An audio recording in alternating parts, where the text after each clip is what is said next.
Warning. The Federal Communications Commission has determined the following content to be emotionally harmful. Funny things that you think's funny aren't funny. Give me cocks all the time. I want cocks all over me. The Alan Cox Show kicks ass, man. Welcome. Show me what you got. You're not going to see a lot of cocks on TV. Alan Cox from the Alan Cox Show. I don't know what it's about you, but I can't even stand your voice. You know when he's Mr. Tough Guy when he's standing behind the microphone? I think you're the biggest asshole alive. It's gonna be a great show. Let's kick it. I'll say kick it, and you'll just kick it with a tasty groove, okay? 1, 2, 3, kick it. Kick it, come on. God damn it. Could you one time kick it? What the? Alan Cox. Here we go. He'll ad-lib. He'll be fine. It's the Alan Cox Show on 100.7 WMMS.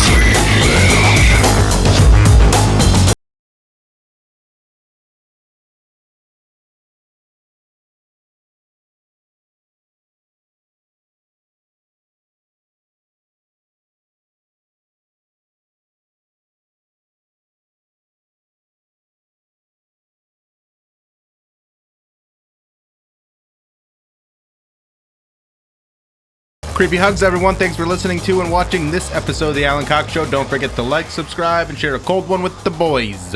Mary Santora will be along shortly. Poundcake is back behind the glass. Afternoon, white people. You sound different in the microphone.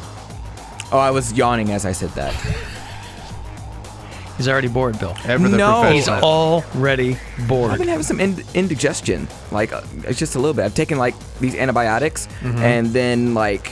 I guess if you do it on an empty stomach, it really gives you like gas and the bubble gut. Yeah, and it's like worse because like when I try and like I don't know, like when you feel like you have to swallow and it just like pops, I'm like, oh. I don't know what that sensation is. That's the thing with me though, is I don't take anything like that, but because I don't eat that often, I don't do intermittent fasting. But you kind of do? I guess I kind of do because of the way I eat. So all day long, it's just anyone around me is going to notice that my stomach is constantly making noises. It's just growling and rumbling, and I'm not hungry. I don't feel hungry. I eat a couple times a day, but my stomach is always making noise. It's not even that it's like making noise. It's just I feel bloated, and then like when I try and like push on my stomach, the gas comes up, and it's just like a little. Why doesn't it come out the other way? Because it's not. I haven't digested it yet. Yeah, it's more... Oh, it's still in your upper GI. What are you eating that's causing this? No. I don't think I'm eating anything. That's the problem. Like in the morning, I take my pill first thing in the morning, and I do it on an empty stomach because I do it before I go to work. What's the pill for? Because I have like this bacterial infection like in my eye. Because you know how I told you I had like a cyst earlier in the year? Yeah. Well, I got another one. You still have it? No, I have another one. Like, really? Because my pores get clogged so easily, it's because of my skin condition. So I'm supposed to like go back to the eye doctor. So you're probably not supposed to take that on an empty stomach, though. Shit. I mean, the doctor didn't say anything about. Probably doesn't matter. Yeah, it's antibiotic. I mean, you got a lot of stuff going on, homie. Tell me about it. You really drew the short straw with the congenital stuff, didn't you? Why was I born? I ask my mom that all the time. Like, why would I be born if I had to take all these damn pills every day? Well, there's people that have worse than you. I'm just saying that, you've got a lot of stuff going on. No, there's not, Alan. Not anybody. Take one for my allergies. So that helps with my tinnitus. You ask your mom all the time why you were born? Whenever I talk to her, why do I have to deal with this? I take one pill for my allergies that helps with my tinnitus, and it makes me so I'm not congested. I take one for, like, my skin condition, for, like, my eye, so I don't get, like, bacterial infections, and then I take another pill for my baldness, for my hair. So I'm taking 3 pills in the morning, and yeah, I'm backed up. Yeah, I had 2 separate people message me on the Alan Cox Show Facebook page and go, "Hey, what are those things that Poundcake and Dr. Berglund take for their hair?" And it's feast or famine with those messages. Finasteride minoxidil, guys. There you go. It could be Rogaine. It could be, Walgreens brand of hair foam. Just any type of foam that has minoxidil in it. That's the elixir. You get it. Bubble, bubble, toil, and trouble. Now, if your hair's already gone, it ain't coming back. But if it's... if you're, like, gone. Yeah, it varies. If you have the follicles, you still can probably grow it back. It's all about the follicles. The minute you stop taking it, whatever hairs you have walk off of your head. They jump like Thelma and Louise. I don't think it's the minute. But you can sometimes... supplement one for the other. Like if you are waiting for your prescription for your finasteride, you can take the minoxidil, and just as long as you keep using that, that's good. And vice versa. If you need to go get more minoxidil, you could take the finasteride. Well, did you look at that thing that I sent you about a week ago for tinnitus? Yeah. What was that all about? I mean, they're looking for testers. I don't think it's proven yet. I thought there was some company that had some elixir or some pill for tinnitus or something. I mean, I'm sure there are remedies. I saw it and sent it to Poundcake. This could be a new frontier for you. But I'm sure if it was like that popular, I'm sure if it worked that effectively, it would be super popular. Because like my doctor said, if you had a cure for tinnitus, you'd be a bajillionaire. Well, maybe they will be. Well, maybe they will. I mean, nothing. I'm not going to be first in line to do it. Nothing rolls out worldwide on day one. I mean, you know. True, but I don't want to be the first in line to take something like that because my brain's already messed up. I'm already hearing sounds. You want to put something else in there to mess with it? You don't want to be the experiment. You don't want to be the lab rat for that. No. All right. What if you got something that fixed your tinnitus, but it made it so you couldn't hear music? I'd have to really think about that. Because, I mean, my tinnitus is not... You could never hear this again, Poundcake, no matter how you can actually hear this never hear this. You can still hear that. That's all you could hear with your tinnitus. Because there's so much low end in there. That, well, it's just not, technically music. I mean, my tinnitus is not as bad as it once was. Like, I barely hear it now. I sleep with no sound in my room. Like, I don't sleep with the fan on anymore. My AC is off. So it's not like I'm losing sleep. Your AC is off? Is this what your head sounds like all the time? Sometimes. No, it's a constant, right? It's not. It wasn't like that. It's not a ring. Sometimes it just feels like cricket. It sounds like crickets. Crickets in your head. All right. Like it's like a kind of a buzzing, like a high. Sometimes it varies. It changes. Sometimes it's music. But I would say most of the time it's either a white noise or like if I'm sleeping. I gotta be white. Or if I'm sleeping in a tent and like white noise matters, Bill. White noise matters.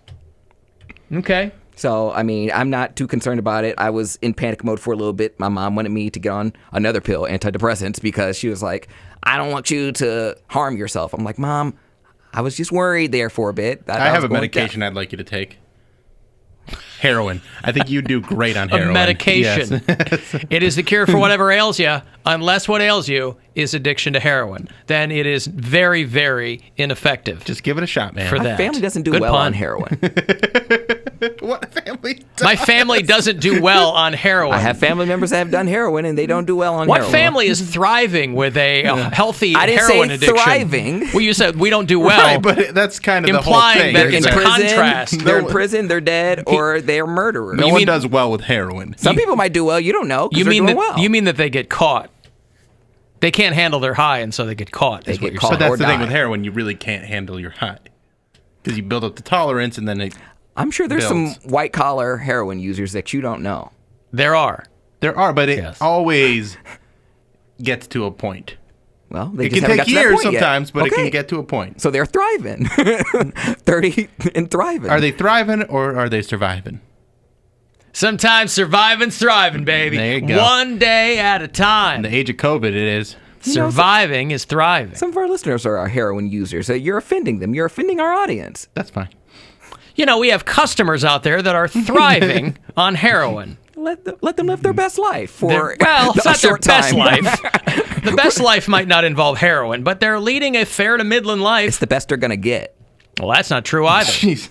The best they're going to get is a thriving heroin habit. This really took a weird left turn from finasteride and minoxidil to a thriving heroin habit. Listen, if you have a thriving heroin habit, you're not worried about the way your hair looks. You might. Hair on. She on the hair on my head. I'm sick of you like body shaming people. Maybe it's body positivity and they look good on heroin. The only people who thrive on heroin are people who sell heroin. There you go. They could be modeling. They could be hair models. Heroin models. Heroin chic was a thing back in the day. It's just, it was the look. I don't know how many of them actually. I don't think Kate Moss was a heroin user. Maybe she's born with it. Maybe it's heroin. He's cracking himself up over there. Hey, listen, September is coming up. It's Recovery Month. National Recovery Month is September. I can't believe it's going to be August on Saturday. August on Saturday. It's so weird how the months are going slow and fast at the same time. Like, I can't believe we're at the end of July, but also, man, a lot happened in July. A lot's happened this year. Yeah. And you stop to think about it and you go, God damn, it's only been like 7 months that we've been, I can't wait for the day that my kid comes home and asks Your me. kid? Whenever Jeremy? that happens. Who is that? Oh, Landon, Lucas, and Logan. They're triplets. So I can't wait till my kids come home. What happened to Gordy and What happened to Gordy and Lupa? Those are my dogs. Oh. What? You said they were your kids. You're going to name your kids Gordy and Lupa after items on the Taco Bell menu. They're twin dogs, and then I have Landon, Lucas, and Logan as my triplets. Those are my kids. All right. Anyway. All right. 3 kids, 2 dogs. They come home. Who's coming home? Landon, Lucas, or... They all come home. They're twins. Maybe, They're in the same grade. But who's asking the question? Landon. What's he asking? And he's going to ask, Daddy, what was the year 2020 like? And I'm like, son, pull up a chair, grab a cigar, and sit down. Wait, what? He's going to tell his young kid, grab a cigar, like he's talking to Pink Floyd. It's like or my something. history. I feel like it would be good with a glass of brandy and, Son, I know that you're only 7, but you've got a lot of questions, and that deserves a cigar. For this year, yeah. Sure. All right. Yeah, it might. Have you ever smoked a cigar? I have. Okay. It just seems like a random thing to want to bring up because you don't seem like the cigar type. I had it at a wedding. Yeah. Everyone had a cigar, and they were like, would you like one? And I'm like, sure. A Poundcake Robusto. He was over there smoking. And I was the idiot that didn't know you had to clip the end. And so I tried. You know me, because it was the very first time I had one. But they didn't at least tell you? They were coming around and clipping everybody's end. First time. Oh, so you just stuck it in your mouth? I didn't wait. I wasn't patient. I was just like, oh, sweet, everyone has a cigar. And I'm like trying to light the thing. I'm like, it's not lighting. And they're like, oh, bro, Why didn't you wait? I didn't know. Didn't you just... You didn't see everybody else? Everybody else getting their tip clipped? I was paying attention to me. Little cigar circumcision. You didn't wait for that to happen? Same reason why I ate the tail on the shrimp. Because I wasn't patient and I wasn't paying attention. See, this is one of the things that's very funny to me is you're very worried about what other people think about you in all these situations. Those are the reasons. But then you get into these other situations where you're just like, I'll just eat the whole shrimp and I'll just start smoking the cigar without waiting to see how other people are doing it. Because I continue to embarrass myself, and that's why I'm self-conscious about the stuff I do in public. Even though this part, most palates would go, this part of the shrimp does not seem like the part you eat. Mm-hmm. Just pop it all in there. It's on a little thing. It doesn't say don't eat the tail. It should have a little sign on there. How old were you? You were a grown man? Like 14. 14. And you were entirely ignorant about shrimp. Yeah. I never had... I'm not a big seafood guy, but it was on the platter. I was like, I'll try it. It looks good. It's all orange and pink. That's cool. I'll try it. And you don't want to try it anymore. By the way, FYI, somebody texted me that finasteride is an exclusionary medication for donating blood. If you're on it. I'm already gay. Yeah, that's an urban myth. That's like over No, we had that confirmed. I think other people have said that that's not the case. I'm not arguing it anymore, but that's fine. They won't get my blood. I think it was like recently that they were like, finasteride. okay, if you're gay now, we can take your blood. But Well, that's yeah, like very, very recently, within like the past few months. Okay. And now it's a point of pride. Now I'm just going to spite. Like, oh, you don't want my gay blood? Well, I'm just going to die then. What, your death is spite? Not my death. Somebody else's. Now all of a sudden they want my gay blood? Oh, I see. You go and die if you don't want my blood. Mm-hmm. Yeah. Yeah, but it sounds like, at least for you, there's a lot of stuff going on with that blood. Maybe they're right to not want it. I don't even want my own blood. Maybe they're right to not want it. Can he get a full transfusion? Can we figure that out? No reason. I'm still alive. I just want somebody else's. Sure. You can get some of those blood boys like the billionaires. Mm-hmm. Keep them young. Sure. Okay, I'm going to take a break. If you want to get a text into me, 35192. Another chance for you to grab some money is coming up. $230, $1,000 for you to go fund yourself. It's the Alan Cox Show on 100.7 W.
216-578-1007 if you want to join us live on the phone.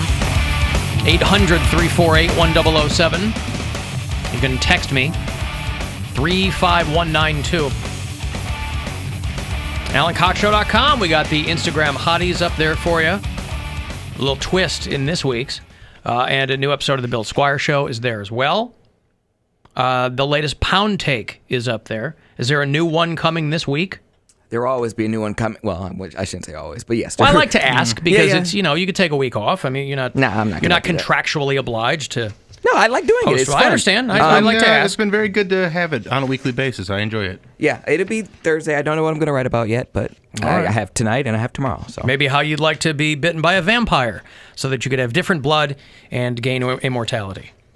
I don't want to do that, especially if I don't want to live for the rest of my life and then have a bald spot, and be bald and be ugly. No. But I don't think there I don't want to live for the rest of my life. I don't want to live forever. I don't want to live forever. He doesn't want to live bald for the rest of his life. For the rest of my life, yeah. Other than the energy vampire on What We Do in the Shadows, I don't think that there are bald vampires, right? Because it's virility. Yeah, like hair, and they're supposed to be imagine being bit archetypes of virility and masculinity. And I would be so pissed if I was bit by a vampire, at my worst time. I'm in a wheelchair or I got a walker and I'm 87. I'm like, bro, you couldn't just let me die. I have to be stuck like this for eternity. Well, it's not that vampires can't be killed. You could have someone put a stake through your heart. Or you could stand outside when the sun comes up. But it's still less appealing to be a vampire when you're old. That is true. Absolutely true. Prime. You want to be young and slick, and that being said, I'm past my prime at 49, but I would still take a vampire bite. But you're still in a good enough shape and taking care of yourself enough that you can still be a decent vampire. Yeah, I guess so. I'd be a pretty good vampire. Yeah. Oh, great. I walk past the mirror. I can't see myself. Wonderful. I can't even the suck part down. I can't correct anything. He couldn't see himself in the mirror anymore.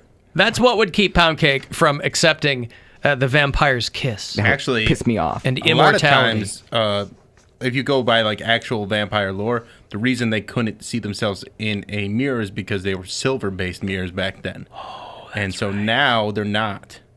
And you probably could see yourself in a modern mirror. Because I'd have to go to the nearest pond or lake and then try and stare at my reflection fix my hair. Because it wasn't that they don't have a reflection, it's that their reflection wouldn't show up in the silver. Is the spoon thing, a spoon on the nose still a thing? If you put a spoon on your nose and it stays, you're a vampire?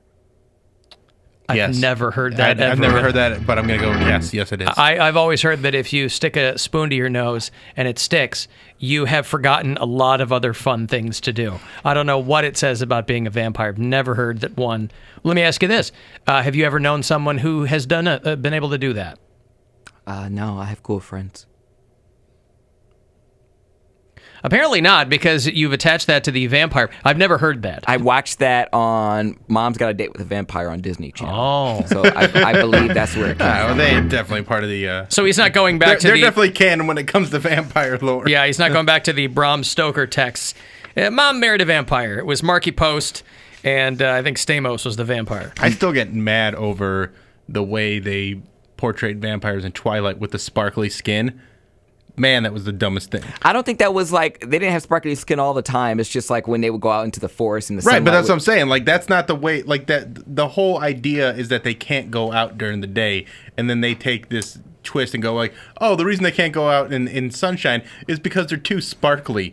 That's stupid. Well, they obviously changed stuff for stories like Hocus Pocus. Witches are supposed to melt in water. I never saw the Twilight movies, but I'm with you. I don't like retconning of vampire lore and things. Blade, to make it cute. Blade I liked because they would have to inject themselves with something to be outside, right? So the daywalkers and stuff. There you go. That at least makes sense. But I want you burning up in sunlight. I want silver bullets are werewolves, not vampires. But the stake through the heart. Both. I thought it was for werewolves. I could be. I feel like there's some sort of silver thing with silver burns vampires. Mm-hmm. A stake through the heart. That is a vampire. Yeah, I think that's a wooden stake. But silver bullets are still they will injure a vampire. That's why vampires are never seen drinking Coors That's in right. any of the films or television shows. I think you're thinking of colloidal silver, that claptrap that Jim Baker was trying to sell for coronavirus. He was saying that it turns people into vampires. Vampires and silver. What happened to witches melting with water? That's not longer. a thing. That was only in the thing Wizard of for the Oz. Wizard of Oz. Yeah. I thought that was a thing in all the fairy tales. Like, No, oh, it was only in the Wizard of Oz, and it's the dumbest thing. I'm melting. Nicholson did it in Batman. Right. Well, but Right, the Joker. He just had his makeup smeared. Yeah. He's playing along. Yeah. If you listen to the show on iHeartRadio from out of state, which seems redundant because if you listen out of state, you have to listen on iHeartRadio. Tell me where you do that. I'm always curious. Sarah listens in Norwalk, Connecticut. Scott is in York, Maine. A woman just got eaten by a shark in Maine, which does not happen off the coast of Maine. They don't get sharks up there, so it was a big deal. It was more than just regional news, I guess. Kim listens in Grand Rapids. Brittany is in Portland, Oregon. Jesse listens in Dayton. By the way, I got a text from somebody who, one of our bureau chiefs just had a kid. Congratulations. So congratulations. Kid's name is Logan, but you can call him Wolverine. Snippy, snaw. Weapon X. If you have read anything about what's going on with the post office, they are in deep trouble, not least of which is that clearly the president is trying to strangle the post office so that it will have I guess what he assumes is a negative effect for Joe Biden's electoral chances if people can't mail in their ballots or whatever. So he removed people that were at the heads of the United States Postal Service and he installed donors to him or whatever. So anyway, long story short, the post office is always trying to come up with ways to survive. They used to be government funded. That's not the case anymore. And so what you'll find is that the post office is always releasing new kinds of stamps. And the latest one struck people as kind of strange. They're releasing a series of stamps of Bugs Bunny in drag. Now, I'm not alone, I think, in saying that as a kid, anytime I saw Bugs Bunny in drag, I felt a little strange. You and Garth. Bugs Bunny turned 80. The character turned 80 years old yesterday. And one of my fondest memories as a kid was watching a cartoon called What's Opera, Doc? You remember What's Opera, Doc? It was Elmer Fudd in like the Valkyrie helmet. Oh, yes. And then Bugs Bunny as the Nordic maiden at the top of the steps in like golden braids and lipstick and like a metal bustier and the whole bit. That's what's on these stamps. So if Big Booby Bugs is up your alley, you could do your part to help the United States Postal Service. Way to be an ally, Bugs. I think so. Return, my love. I want you always beside me. Love like ours must be made for you and for me. Had the bat-wing eyelashes and the whole bit. So how they landed on Bugs Bunny and drag, I don't know, but they're going to be dropping the stamps very soon. I was actually looking at, in 2005, they did a dark reboot of the Looney Tunes characters called the Lunatics Unleashed. Okay. Do you remember that at all? I do not. So it was a dark reboot of the Looney Tunes characters? Yeah, so it's like them in the future and they're like superheroes. And so instead of Bugs Bunny, it's Ace Bunny and it's like Dark Duck and it's very strange. It's not exactly Looney Tunes characters, but it's a play on the Looney Tunes characters and they're crime fighters in the future. And it's one of those things where I thought, is this the Mandela effect? Am I actually remembering this being a real thing? Or is it something that wasn't actually a thing? And it took me a good half an hour before I found it.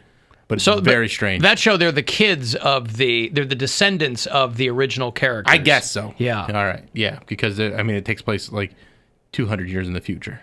Isn't there a show like that now where it's kids of superheroes? There was some show that's on now like that. All those shows are over on the CW. I don't ever watch that. Teen Titans? No, it's not Teen Titans. Those are characters Doom in their Patrol? own right. I don't know. Not Doom Patrol. Anyway, it doesn't matter.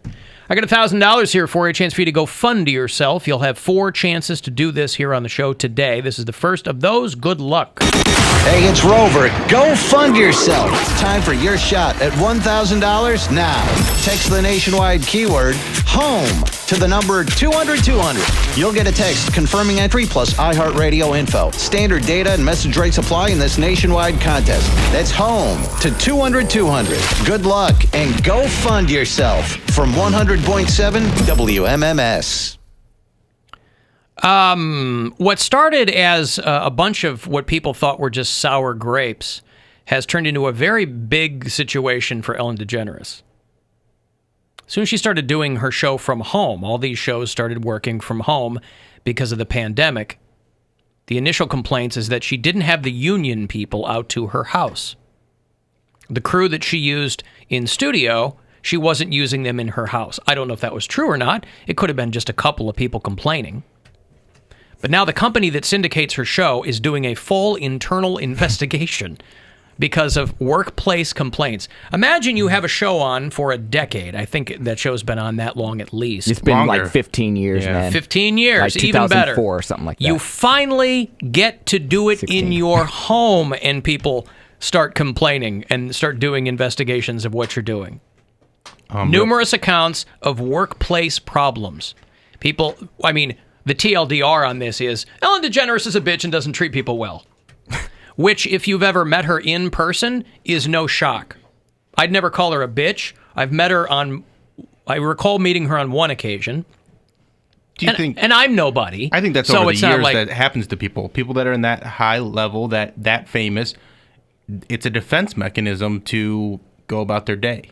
But I could see that with civilians, but not the people you work with, because even though you're the one on camera, you're all in the same business. The guy working your camera, the crew is in the same business as you. Yeah, but you want everybody to, I mean, there's two ways of going about Steve it. Harvey did the memo, don't look me in the eye, don't talk to me in the hall. If you're too nice, then everybody is too, comfortable, and she wants to keep everybody on their toes. I guess, but if your image is that you're super nice, that's going to come back and bite you in the ass. Well, yeah, that's for sure. How does she treat you, Alan?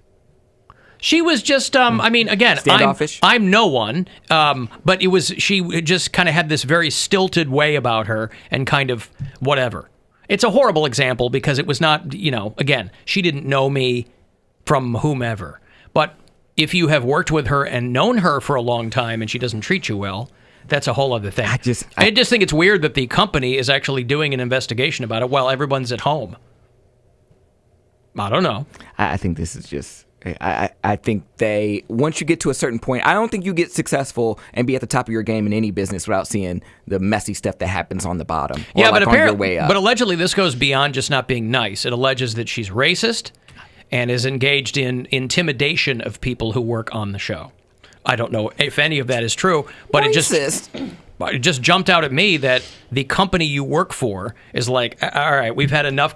You got to have a certain number of complaints to go, all right, we can't not look into this anymore. Look into this, and then it goes racist. Public. Now, if they uncover Ellen is like this big, like, super Nazi or something like that, then it would be like the biggest fail of 2020. But by the way, you don't have to be a super Nazi to be a racist.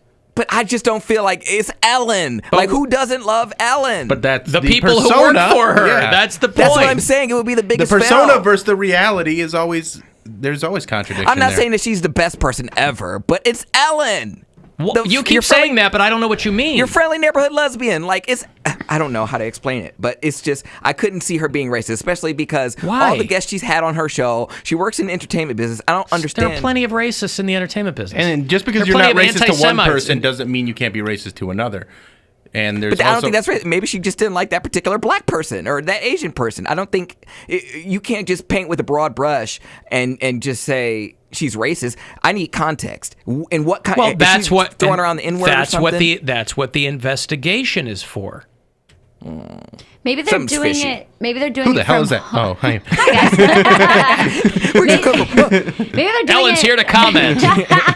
Maybe they're doing it now that everybody's at home because people finally feel comfortable. Like if they were in the I assume studio that's what with it her, is. they're like, I'm not going to say anything while she's down the hall. But now that everybody's back in their own homes and stuff, they feel more comfortable maybe speaking out against it. Trying to get her out, man. That's. But to what end? She's a huge moneymaker for that company. They're not trying to kick her out the door. So is Steve Harvey. He's still on the air. He's not. He didn't have his TV show. They canceled his TV show. What TV show? He had the Steve Harvey show. He was number 4 in all of daytime TV, and they canceled his show. I think he quit doing that show. No, they canceled it. Well, anyway, that guy had 50 other jobs. He had Family Feud and a radio show. He didn't care. Ellen, I mean, listen, your company does not want. They just want to know what's going on and find a way to get the people who have complained to maybe think differently about it. And is there any way that we could make this right? Because obviously they're not looking to cancel the Ellen show because it's a cash cow for Warner's. Yeah, I need more details on it. These companies right now they're in bad shape. So anything that's getting ratings and revenue, which are the two things you're expected to get, they're not going to let you go. What are they going to put on in her place, by the way? Lunatics Unleashed. Kelly Clarkson? Oh, God, Kelly no. Clarkson. She replaced the Steve Harvey show. And she's doing a lot better than anybody thought she would, I didn't too. think that she would do good. I didn't think she would do good. Or well. Yeah, but, she's doing fine. And she's in Wayfair commercials. She's singing about human trafficking. It's awesome. Sure. Hey, need a giant cabinet? That costs $10,000. Wink, wink. You can fit a bunch of toddlers in there. Just make sure that you poke holes in it. I need another Kelly Clarkson album. I don't want to watch her show. I want her to go on tour and do another Since You've Been Gone. I'm sure she'd love to go on tour. She can go on tour if she wants to. People have to get Nobody their can. paychecks where they can get them. Oh, I was talking about before that. Stop with the TV show. Oh, well. She's loving the TV show right now, though, because she can keep doing that. And stay at home, but it's annoying. Alan, those stamps are available now. There are 2 of them with bugs in drag. Most of them are not in drag. Oh, all right. Well, then I will be getting, because I got to go buy stamps, I will be getting a sheet. I'm going to ask the woman, I'm going to be like, you know what, can you do me a favor? I'm going to be a real pain in the ass here. Could you peel off the bugs in drag stamps and just put all those on one sheet for me so I only have bugs in drag? You think they'll let me break them up like make your own sixer at the grocery store, Maybe. you know? I mean, they're that desperate. Yeah. They need the revenue. They just want to keep a customer happy. I will tip you $20 if you do that for me. Depends on which lady you get. If you get like the nice old lady who's been working there for a while and she's like, anything for you, sweetheart. Or you could get the stickler who's like, a book is a book. That's what it is. Get the hell out of my life. And that's fine. And if she says that, that's totally fine. There's probably people that don't want the bugs in drag, so they can accommodate them at the same time. So, okay, he wants all the bugs in drag. Here's no drag. Here's the no drag for you people that are afraid that it's going to awaken something in you. Mm-hmm. It's like when people order all flats or all drums of wings.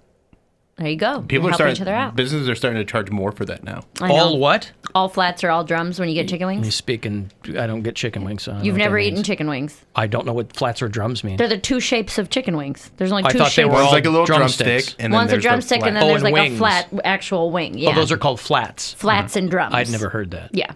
I'm familiar with wings and drumsticks. Had never heard them called flats. Oh, yeah. Yeah. That's not a That must be thing, restaurant is it? lingo. No. It's definitely commonly known that they're called flats.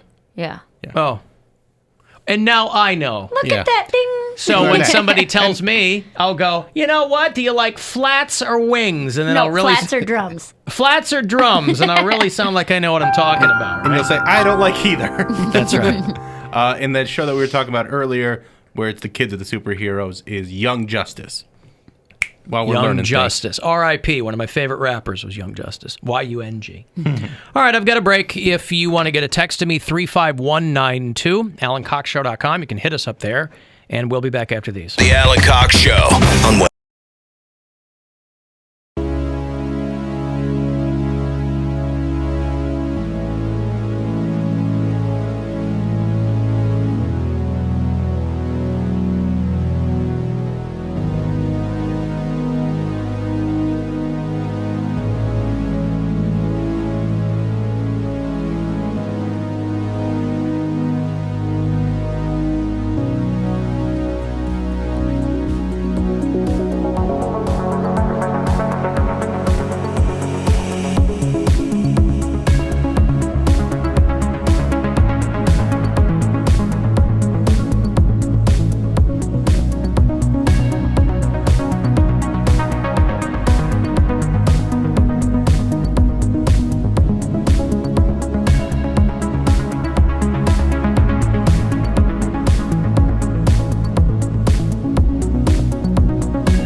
216-578-1007 to join us on the phone, or 800-348-1007. Take your pick. Dealer's choice. 35192. You want to send me a text? A whole lot of alleged wings aficionados are telling me they've never heard of flats. That's all I've ever heard it referred to as. Okay. Flats. Well, there's some places that do whole wings, but I feel like that's way less popular nowadays. Yeah. Where they come in the two pieces, the flats and the drums. Some people might just call them wings. I don't know, but I've never heard of anything but flats and drums. Huh. Could it be an Ohio thing? Maybe. I mean, I would imagine that these people listening would know that, but I don't think it's an Ohio thing. I think it's, I don't know. Maybe it's not as common as we thought it was, but it's definitely something I had heard. Half of a wing? So a full wing looks like a V when Right. they do full wings. Full wing. It's the two halves of a chicken wing. So there's a flat piece where it's like the elbow almost, and then there's the drum piece, which is the part that connects into the shoulder. Uh-huh. So it's the two actual pieces of the wing, the flat piece and the drum piece. Yeah, okay. But if you get whole wings, you'll get that like V-shaped. I gotcha. Yeah. Everybody's looking for the V shape, right? Hey, oh, hey. the ladies love it. Yeah. I've got one. I mean, Mine was really good though. It was really good. Yeah. It was half enthused. I'm probably not gonna. Yeah. The mostly ham horn. Your Cleveland Indians, by the way, are getting ready to undertake a doubleheader against the Chicago White Sox at Progressive Field. They were rained out last night, and so we will join the second game of that doubleheader after this show today, and then they will play them again tomorrow, I believe. But you can go to Indians.com for all the details. If you need to get yourself some gear for whatever remains of the season, you can do it at CLE Clothing Company. You got a few days left to use the promo code LIBERTY. That is your code word for the month of July, and you'll get 20% off whatever you buy, whether you get yourself some classic MMS gear or some Indian stuff, whatever you want, right? You can go to Cleveland Clothing Company locations. You can go online. But use Liberty, and you'll get 20% off your entire order for that. By the way, I was thinking about this, and maybe we clarified that, and I missed it. But we've each, because of our A, B, and C teams, $5 a game. Do I owe each of you $5 if the Indians beat the White Sox? Yes. I do. Yes. So I don't it's $10 either way. I don't give you. mentioned Okay. Because if you win, both of us give you $5, so you get 10. If the Sox win. Right. I see. Right. Okay. Which I mean. It's not going to happen. Yeah, that's the White Sox. It's unlikely, but okay. Not impossible. Over the first I weekend. assume that we had covered it, Yes. but I was in the shower this morning. I'm like, wait a second. Do I have to give each of them a $5 of? Okay. You're out $5 each way after the first weekend of games because one of each canceled out, so you went 2-1. Right. So how are you tallying this up? I shared the spreadsheet with you. No, I understand. I understand. Yeah. I know it's there. Keeping track of it. Okay. Like who's ahead so far? Like who's? I'm up $5 and You're Mary's up up $5. $5. Yeah. You our teams are- haven't played I'm the each big other loser yet. in this thing so far. Our teams, me and Bill only go against each other 3 times. Right. That's it. And then it's us versus you every other time. Tonight, the battle of the A teams. Your Indians, my White Sox. Poundcake's B team in the crapper already. The Marlins. So he's going to have to hope for the Indians or the Mariners to do something. I'm not hoping for anything. This is why I don't play the game, because I know I'm terrible at it. But this has nothing to do with you. You pick your teams, and then you go, okay, well, let's see how they do, right? This is like our own version of fantasy baseball. That's what I titled the spreadsheet. It's ACS fantasy baseball. There you go. Okay. I fantasize about ex-boyfriends, not so much sports. Because your C team is Mary's B team. You both have the Mariners. This is confusing. I didn't include him. We know. Okay. No, I saying understand. I'm just looking at what he told just me. make No, sure. I understand. He didn't want to have skin in it. Because I'd rather, not play than remove all doubt that I can't play at all. Remove all doubt. There's no playing here. There's you no don't playing. play. Right. There's no. It's if your team wins We're not or loses. on the teams. Right. No, I'm just saying with strategy. We and have. stuff. There's no strategy. We picked our 3 teams. And then we threw this together. Yep. It's- and then we said $5 a game. Mm-hmm. So you could be making money. Nah, I'm good. I've got Indians, Blue Jays, and Pirates. No, sorry, Pirates. Sox, Indians, Blue Jays. Yeah. Pirates are my silent D team. Should we take? Should we all choose an NBA team too? We can. I like that. People were hitting me up for my NHL This is pretty teams. fun. I think this is like a fun little thing that we're doing. And we got the, I think we should do the NBA teams randomly, though. And we can do that later this week. Because What do you mean randomly? Because obviously, I don't know anything. They're really close to the playoffs, and so they're all going to be playing for keeps. So I think it's we all get our team randomly and go, okay, this is our team that we're rooting for, and we'll like throw $20 in, and whoever wins gets just like the out of pot. a hat. Yeah. Randomly. Oh, okay, I see what I'm you into mean. that. Yeah. Because obviously, if we're going for money, we're going to choose teams like the Lakers or Clippers, teams that have a shot at winning it all. But I think random is more interesting. I would just still pick emotionally. Okay. Yeah, that would be me. By the way, the bubble works. NHL does have emotions. People were hitting me up about my NHL picks. That's Blackhawks, Penguins, Red Wings are my A, B, and C teams. Although the Seattle Kraken, I'll tell you what, I like the cut of their jib. I don't know what they're going to do, but the bubbles seem to work. It's been working for the NBA, except for that one dude who went to the strip club. But he didn't get tested. He didn't test positive for anything. They're just being overly they're being overly cautious because that's what they have to do, and so they're making him do a 10-day quarantine before he goes back. He's the worst. He's just the best part of the whole story is that Johnny Manziel came to his defense and is like, "Hey, their wings are worth it."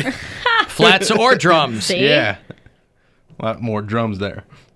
Well, I was reading a story about girls that are stripping at clubs, and the one girl wears a mask and a couple other girls don't. And she's like, it sucks because I want to do the right thing, but guys don't want a girl in a mask grinding on them. Yeah. Mm-hmm. So they'll just tell you to F off and go to a girl who won't wear a mask. I thought this was a fully nude place. The hell's with the mask? But who cares what her face looks like? Right. Seriously. Everybody cares. Really? Yes. She could have like a little veil or something. Nobody around here seems to care. What do you mean when it comes to strippers? Yes, I've seen what they're putting up there on the pole. No, I mean, that's what beggars, they have available. That's what I'm saying. That's what any city has Yes, available. But if they had someone with a better face and the good body, then they're going, let's do that. Yeah, strippers don't care though. So, don't care. Okay, but isn't a better body more when it comes to a stripper? A better body is more important than a pretty face. Yes. You want the whole package. No, but I'm saying if you had to choose. Ideally, what I'm saying is, if you get a hot girl in a mask with a great body, ugly girl in a mask with or a butterface, whatever, with a great body, I don't care. They both have great bodies. Right. That's what's rubbing on me. I don't care what they're. I'm not there to talk to them. Again, I'm on record as not being a strip club guy, so I'm Me puffing either. up my chest here. But I'm just saying, theoretically, right. I dated strippers like everybody else. Theoretically, like I don't care what the face is. I'm Give not me the body dating them. scenario. What's it like? I need to know like what's. Well, So if you have a girl who has an 8 face and a 5 body, or Yeah. a girl who has a 5 face and an 8 body, which one do you want to see naked? You want to see the 8 body naked. Just whatever kind of girl you like. One of them's good looking, one of them's not. I but like they have a the good same face. I like a good On a face. stripper? Yeah. That's what you're looking at. She Well, is I- completely also naked on not- your lap, and you're like, let me see those eyes. But that's also one of those And you things will where see I'm the not- eyes. Yes. You won't see the nose or the mouth. I I'm- don't need to see those. I'm probably gonna go with the 8 body, but it's one of those things where I'm not really a stripper guy either. Like I don't really like strip clubs.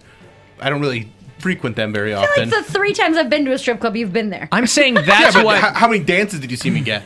I guess. I'm saying that's what makes the decision so easy. If you're Yeah. not really that guy, Yeah. mask up. I want you to be safe too. Yeah. Yeah, I guess in the stripper situation, I'll go that way, but in real life, face matters way more than body. In real life, Yeah. I don't face agree matters with you. more than body. Boy, I think most guys would disagree with that. Yeah. There are a lot of guys that have dated a girl where from the neck up you're like, but it's the old She's joke. banging, It's yeah. God's joke, you know? There's plenty of girls that are kind of like, but they're just Like a good unbelievable. face. Well, he You don't- does. He you likes don't- a good face. You don't think I'd go out with pretty girls over? I think that you have some of the girls I have met in the past were not the most attractive, but had Here banging we go. bodies. I can name 2. Go ahead and name them. They're on the Let's- radio. I'm They're not listening. gonna do that. Let's not name I'm them. not going to name anybody. We'll Write take your them word down. for it. Write them But down. that's what I'm saying. What? Okay, so your girlfriend now, she's got you like her for her face, not her beehole, which is usually on Instagram. Yeah, I like her face. Okay, really? You don't like her face? No. Neither of the faces? I think their bodies are better than their faces. I don't know anything about the first one, I kind of know the body. The second one, I don't know the body, but the face is great. But I think that her body is better than her face. When She's I also first got not with my her, type. though, she also was, her body wasn't what it is now. Okay, I didn't know that. Yeah, so, yeah. I mean, the combination is what I'm going for, is the body and the face, because I am shallow, but... Not one mention of the conversation. No, listen. I'm kidding. I'm totally kidding. Ideally, you want body and face. Right. I'm saying if you have a masked stripper, I want the body. Yeah, the body, Correct. for sure. Yes. Yeah. I'm saying strippers in general. You're not really looking at their face, I right? got a text. Did you show what I put on the live No, stream? I didn't, but she wants to know if she... Whoever it is, yeah, no, she does. we're not talking about No. you. To this girl, I'm saying you were on the list. No, she wasn't. I don't even know who texted you. It was someone on the list. Well, there are only 2 names there, Yeah. so all right. I have batted above my average. Let's be honest. You absolutely have, but I feel like you have never dated someone with an okay body. Every girl that you go out with is tiny and fit and has a very specific look to them. That's like what he likes. Well, that's the people I've dated. Okay, that's what we're talking about. As opposed to what? As opposed to the people that I've Slammed, that doesn't hooked count. up with No. or dated in the past, too. You also Well. didn't know pre-married Bill. You know, there was some... I've got 8 I've years done that I it can all. look at. I've That's what done I a know. lot. I've done a lot. What's the difference between what's pre-Mary Bill? Pre-married. Pre-married Bill. Pre-married. Oh, Yeah, You're just so- talking. That's just road beef, though. I mean, I wasn't even getting road beefy. I'm Oh. just talking, like, I basically dated like 2 or 3 girls. From the time I got back from the Philippines to the time I got married, it was like maybe 5. And they're all shapes and sizes. So the current girlfriend, you go, okay, face is what? He's starting drama. It's taking everything in me not to blow up right now. When you had to announce it on air, you had to say, "Oh yeah, by the way, here it is." Blah, She's blah, laughing. Blah. She Say thinks what? it's funny. It drives me crazy. What is going on? He didn't have to say out loud that someone had texted him when they knew that I only written 2 names down So to start what? trouble. What do you care? That's Are not these in friends trouble. of yours? We're friendly. Well, not anymore. But who cares? Who cares? She's laughing about We're it. having Oh a my God. genuine conversation here. She said, "Damn it, Mary," and then she put a bunch of laughing. Like, she's not mad about it. She's got a good sense of humor. Why do Calm they down. care if you don't think their face is great? Because if we're being 100% honest, I'd never say that to somebody's face. I'd never be like, "Hey, you're not that cute, but I really like your body." Because their face is too difficult to look at. And I'm not saying that Hey, these let's people weren't cute. I was let's saying be honest. Their personality was the problem. And what I'm saying is that it's not that they're not attractive. The 2 girls they are very cute girls. Yeah. I just think their bodies are perfect. When I look at the girls that you've dated, I look at their bodies, I'm like, damn.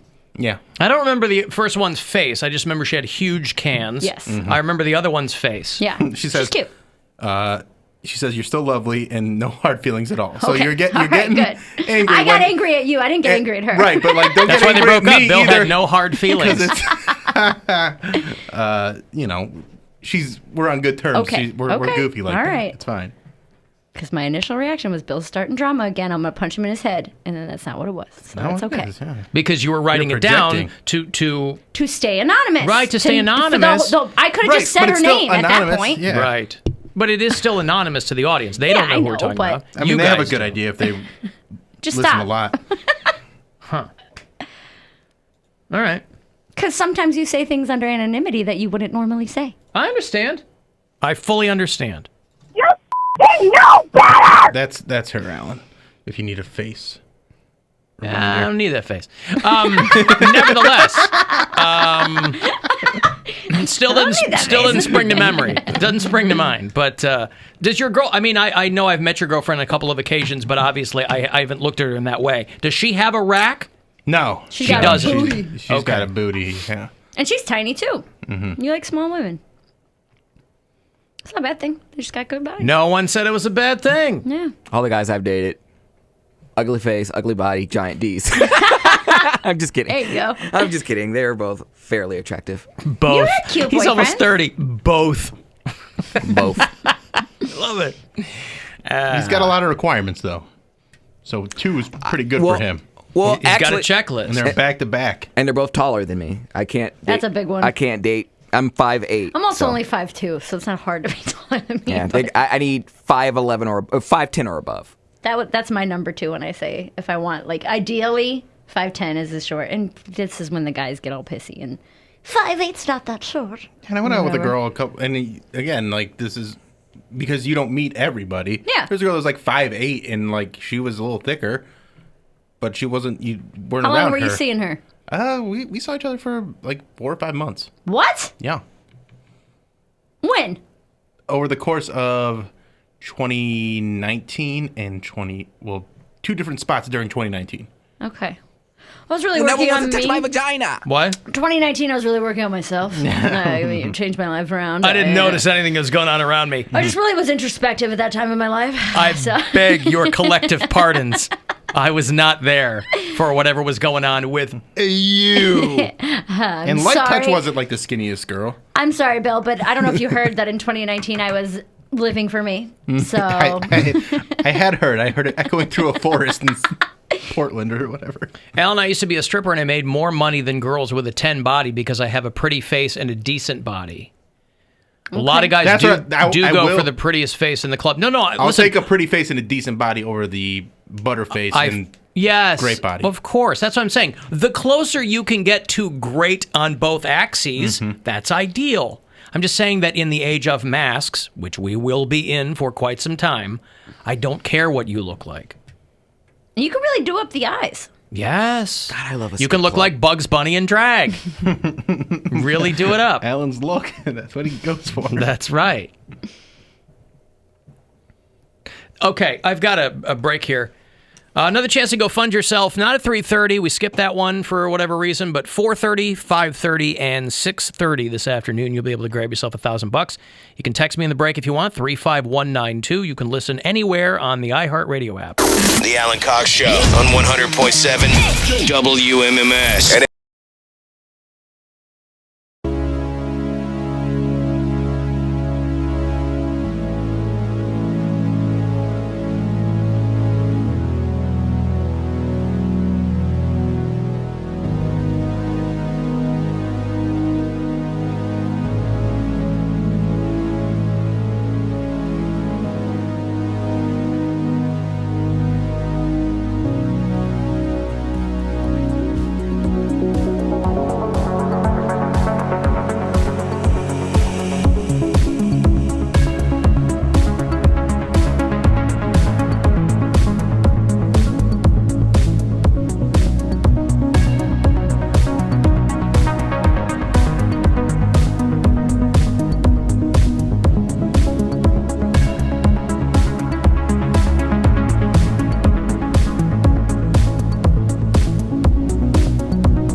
we've got a room full of Dave Matthews Band fans, so... They're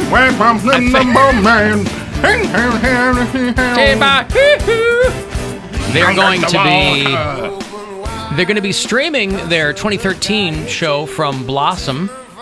If you are into the Dave Matthews Band, they're launching a drive-in concert series to substitute for the live shows, obviously, that they couldn't do. So they're streaming full performances. Among them will be the 2013 trip to Blossom. 8 o'clock tomorrow night, the live stream will benefit Feeding America, which is the country's largest domestic hunger relief organization. So if you watch and you can, donate. Blossom was a regular stop for Dave Matthews Band. So I think a lot of people think that the Dave Matthews Band sometimes have fallen out of favor with people. But they they had their biggest, mid 90s to mid aughts were really when they were kind of blown up. But well, that's when they were getting played on the radio. That's right. But they've stayed very, very popular. Yes. They got that cult following like Fish and stuff. It's real jammy, yeah. They don't not sell out. So 2013 at Blossom, they'll stream that. Very exciting. That there was from Lollapalooza in Chicago. I don't know if that was the same year we saw Soundgarden or not.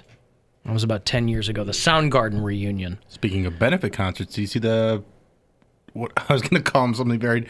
The smoker cigarette guys, what are they called? The chain smokers. smokers. Chain smokers. I was going to call them the tea smokers. Cigarette guys. Yeah. They got into a bunch of trouble. Well, that show's being investigated because these guys did a huge show in the Hamptons. That was like very expensive. The cheapest ticket was $1,200. Oh my God. Some people paid $25,000 for parking spots at the Chainsmokers drive-in charity concert. And if you saw any of the photos, there were a lot of people there. There were a lot. But there were, there was a lot. And they were not spaced. But it's the Hamptons. Anything goes if you have enough money. But they tried to, they said, well, and this is what these shows are going to be. The promoters and the shows will say, look, we meant well. We tell people to social distance. We tell people to wear masks. We can't. So they had social distancing maps on their website.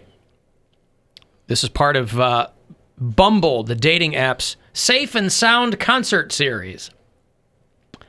And obviously, these bands take some heat too because their peers go, it's partly out of jealousy because, their peers are like, you got to think about people's health. But in the back of their brain, they're like, I bet they got paid. Mm-hmm. And everybody's trying to make money now. And God, you couldn't think of a worse concert to go to. Like, that's what you're risking COVID for, to see the Chainsmokers? Their song Closer is great. But why does anybody think they're concerned about your health, Bill? They're called the Chainsmokers. They're trying to destroy your lungs already. They're making bad decisions already. Don't think that they're gonna be the ones who... You don't know what they're chain smoking. Does it matter, Mary? It does. It might not be cigarettes. What if... They are chain smoking. Go ahead. Water vapor. Go ahead. That's not smoking. That's not smoking. Sage. That's not smoking. They just burn the sage in their house except through their lungs. They were trying to get the evil spirits off the stage, and so they were saging it. I need help. How about meat? And by the way, that Closer song... Do you need help? That Closer song is not just with them. So that means they had to bring Mustard Fadge in to help them with that. So she's in heat too. No, they're not bringing in the people that sing the songs. These guys are up there doing it. They're bringing them for one song that when they tour, they don't have Halsey with them all tour. Do one song. They didn't have opening act? Not only that, no, because who else are they going to get? I'm sure everybody else is like, I'm not going to do that show. These guys are up there with their iPods and wiki. And so, obviously, this is the upside of when concerts really get going. The worst bands on the planet are going to get 25,000 people because they're going to be so excited to and I'll be among them. I'm not sure what band I like the least out of all of them right now. I would go see goddamn Imagine Dragons right now. No, you That's wouldn't. how much I miss concerts. If Imagine Dragons was like, we are going to have, not now. I'm saying like when they figure out. Next year.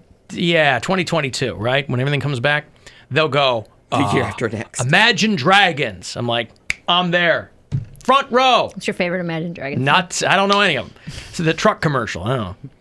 So, yeah, chain smokers. And obviously people were pissed because New York State was the epicenter of the virus early on, and these guys were out in the Hamptons. Well, they could keep it on Long Island. Just quarantine off Long Island. No one could get on and no one could get off. And then there you go. Just keep that entire island. That's all for COVID people. And I think when they do these drive-in concerts, they're like, oh, well, people have to be in their car. Yeah, but they don't stay in their car. They get out of their car, and then they all move forward because they want to be closer to where the action is. They want to be closer to the two guys with their iPods. They're probably not using iPods anymore. It's 2020. I don't even think, do iPods, can you buy an iPod? You can buy anything you want. It's vintage, though. You can buy water vapor I don't smoke. think they're making new iPods. Listen, that's what they sell it with. It's water vapor smoke and an iPod pack. Yeah. Also, with doing the concert, I mean, I've set up for like large concerts, like when I worked for like the Rock the House company. Like there's a crew. Like, so is the crew behind the scenes like social distancing? Are they wearing a mask? Like, are they? I'm sure the crew is just happy to. I don't know. I'm just saying. I'm sure the crew is happy to be working. I'm sure they were wearing masks. Yes, it's a state mandate. But also during the show, like, I'm not just saying like just wearing the mask, but social distancing, like someone working the lights, someone directing the sound. But this is how they'll lay it out, though. This is how the bands lay it out. 600 cars. 3,000 people. This was not the band's response, but other people were memeing this out to people that were complaining. 600 cars, 3,000 people, every temperature checked, which again does nothing. The temperature thing, I know it makes for a nice photo, but if you don't have a fever, doesn't mean anything. If you do have a fever, okay.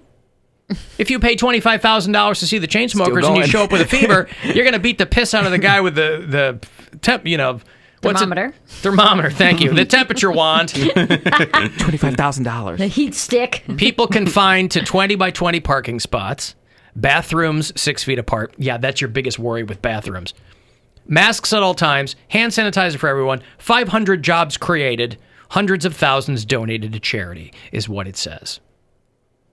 So people go, okay. But they didn't stay in those parameters, though. They did not. They had all those things, so I get what they're trying to do. But then when you get that large of a group of people together and they start seeing some people getting out of their cars and moving to the front, they go, well, I'm not going to stay back here. They're moving up. I'm going to move up. And then they have to all experiment. start. Yeah, well, then they get into like a big pit in the front of the stage. Just keep them on the Hamptons. The Hamptons they have enough. They have the Hamptons, West Hamptons, North Hamptons, whatever, Fire Island. Take all those islands and just have all the concerts there. Have it be concert row. And then nuke them. Don't nuke them. No, I'm just saying. Is all the Get a bunch of dummies out there that can't stay in their houses. A bunch of rich people. I have a question. They said that there's data and evidence, right, or I guess maybe lack of, that they were saying that the protests didn't cause spikes in COVID, right? They did not see that. That's right. So then why would this? Because there were a lot more people wearing masks at the protests. Than this? I don't see people in masks. I see some people in masks. There's some people in masks, and but they're there's sweaty. A lot that aren't. Like they're now again, they being might sweaty. There might not be a spike. There might not be a spike from this. Right. There might not be a spike. But visually, they're, it's not a good look. No. Because there are artists who have legitimately done drive-in concerts where people are in their cars. At the actual movie. Yeah. drive-in There are movies. people who've done that. Bert Kreischer's doing that right now. My buddy Shane Torres is opening for him. They're driving around the country, and you stay in your car, and they'll stand up on the stage right in front of the thing and put it on the screen behind them. It's really cool. I mean, for comedy, it's tailor-made because you're not going to get out of your car and dance. Oh, I guess that's true too. But for bands, I wouldn't want to sit in my car and watch a band. I wouldn't. That's the radio. That's you the can already radio. do that. That's right. That's They're the selling radio. you the radio. Yeah. The Chainsmokers. Oh, imagine you be the one person out of that. Some out of those people 1,000 love them. I'm just saying, worth dying for. You're the one person out of the 1,000 that you don't know that, and they die, and you're like, I just wanted to go see the Chainsmokers. They grab their loved ones. They say, "Baby, pull me closer in the backseat." You were doing just fine before I met you. Anyway, I don't know the song, so those are all lost on me. But yeah, that was their first one, right? I want to take Like a selfie. that tattoo on your shoulder. No clue. I don't know that one. That was like their joke song because they weren't like a real band, and then they Let me take a wanted selfie. everybody to That one? that one, yeah. I thought that was just a goof. Yeah. On the internet. I did some chain smoking in my day, too. What did you chain smoke? I had 7 briskets in 7 bullet smokers. Sure they weren't already cooked hams. I was, and 1 already cooked ham, and I was keeping an eye on the briskets, not the ham, because it was already cooked. Yeah. Makes sense. Yeah. Okay, so yeah, chain smokers, people the are Nickelback of EDM, right? giving them a hard time. But first, let me give you COVID. Alan, are you desperate enough for Nickelback? Yes. I like Nickelback. Listen, Nickelback is not one of the bands. I don't have anything by them. I know people like to piss on Nickelback because it's fun. They have a lot of riffs. They got hits, bro. They have hits. I mean, whatever. Yeah. So, yeah, I would. But again, Imagine Dragons, I don't like them because they suck. But I would go see them. I'm ready for Nickelback halftime show 2021. I would go see Imagine Dragons when concerts come back. I wouldn't go see heavy metal. As a show, you don't like heavy metal now. But you don't like Imagine Dragons. I'm assuming, do you hate them? Like, I really dislike heavy metal. Which I understand. I love it, but I get why people... When I took my wife to Lamb of God at the House of Blues years ago, and she's a goer, boy, she's a beautiful woman. She goes, it smells like butthole and afterbirth in here. Right. And I was like, yeah, I get it. Thank you for coming. But... happy to have you. Right. It's not music for the hygienic. No. I fully understand why you wouldn't like that. That is a sonic assault. Yeah. To me, Imagine Dragons is also a sonic assault. Right. But it's a different kind. How long would music have to be gone for you to go to a country concert, Bill? Oh, I'll just die. There's no music, no live music for 5 years, and then the only thing that comes back is country. Bill would dig a shallow grave and then pull the dirt in on himself. Open mouth. Yeah. Pull the dirt in on myself is a Cramp Flagwater song. Gonna pull the dirt in on myself. Yeah. Got my baby by my side. I'm in a truck by a river with a beer and I'm gonna commit suicide. That actually sounds catchy. Career suicide. Because I voiced my opinions that didn't align with the right. Alan, they are still making iPods. They look just like the new iPhones. Oh, really? They seem to be primarily for kids whose parents don't want them having a cell phone. That makes sense. All the rigmarole that I went through when I lost my iPod years ago when I lived in Ohio City and it fell out of my car. All of the lengths to which I went to get a new iPod, to put my music back on it. I've used that thing maybe twice because it was the worst time to do that because it's like when streaming really just started to blow up. Yeah. So I was like, I've done all this work. And then it's all just right here on the iHeartRadio app. No, but I will grab that iPod sometimes and I'll be like, oh, I do have things on there that I forgot that I have, and I go, oh, okay, well that's on there. I have not like I'll remember it, but I think it might be the Nano. The Nano wasn't the really, really small. The Shuffle was the super small one. Yeah, the Shuffle was the super small one. The Nano It was had no like screen.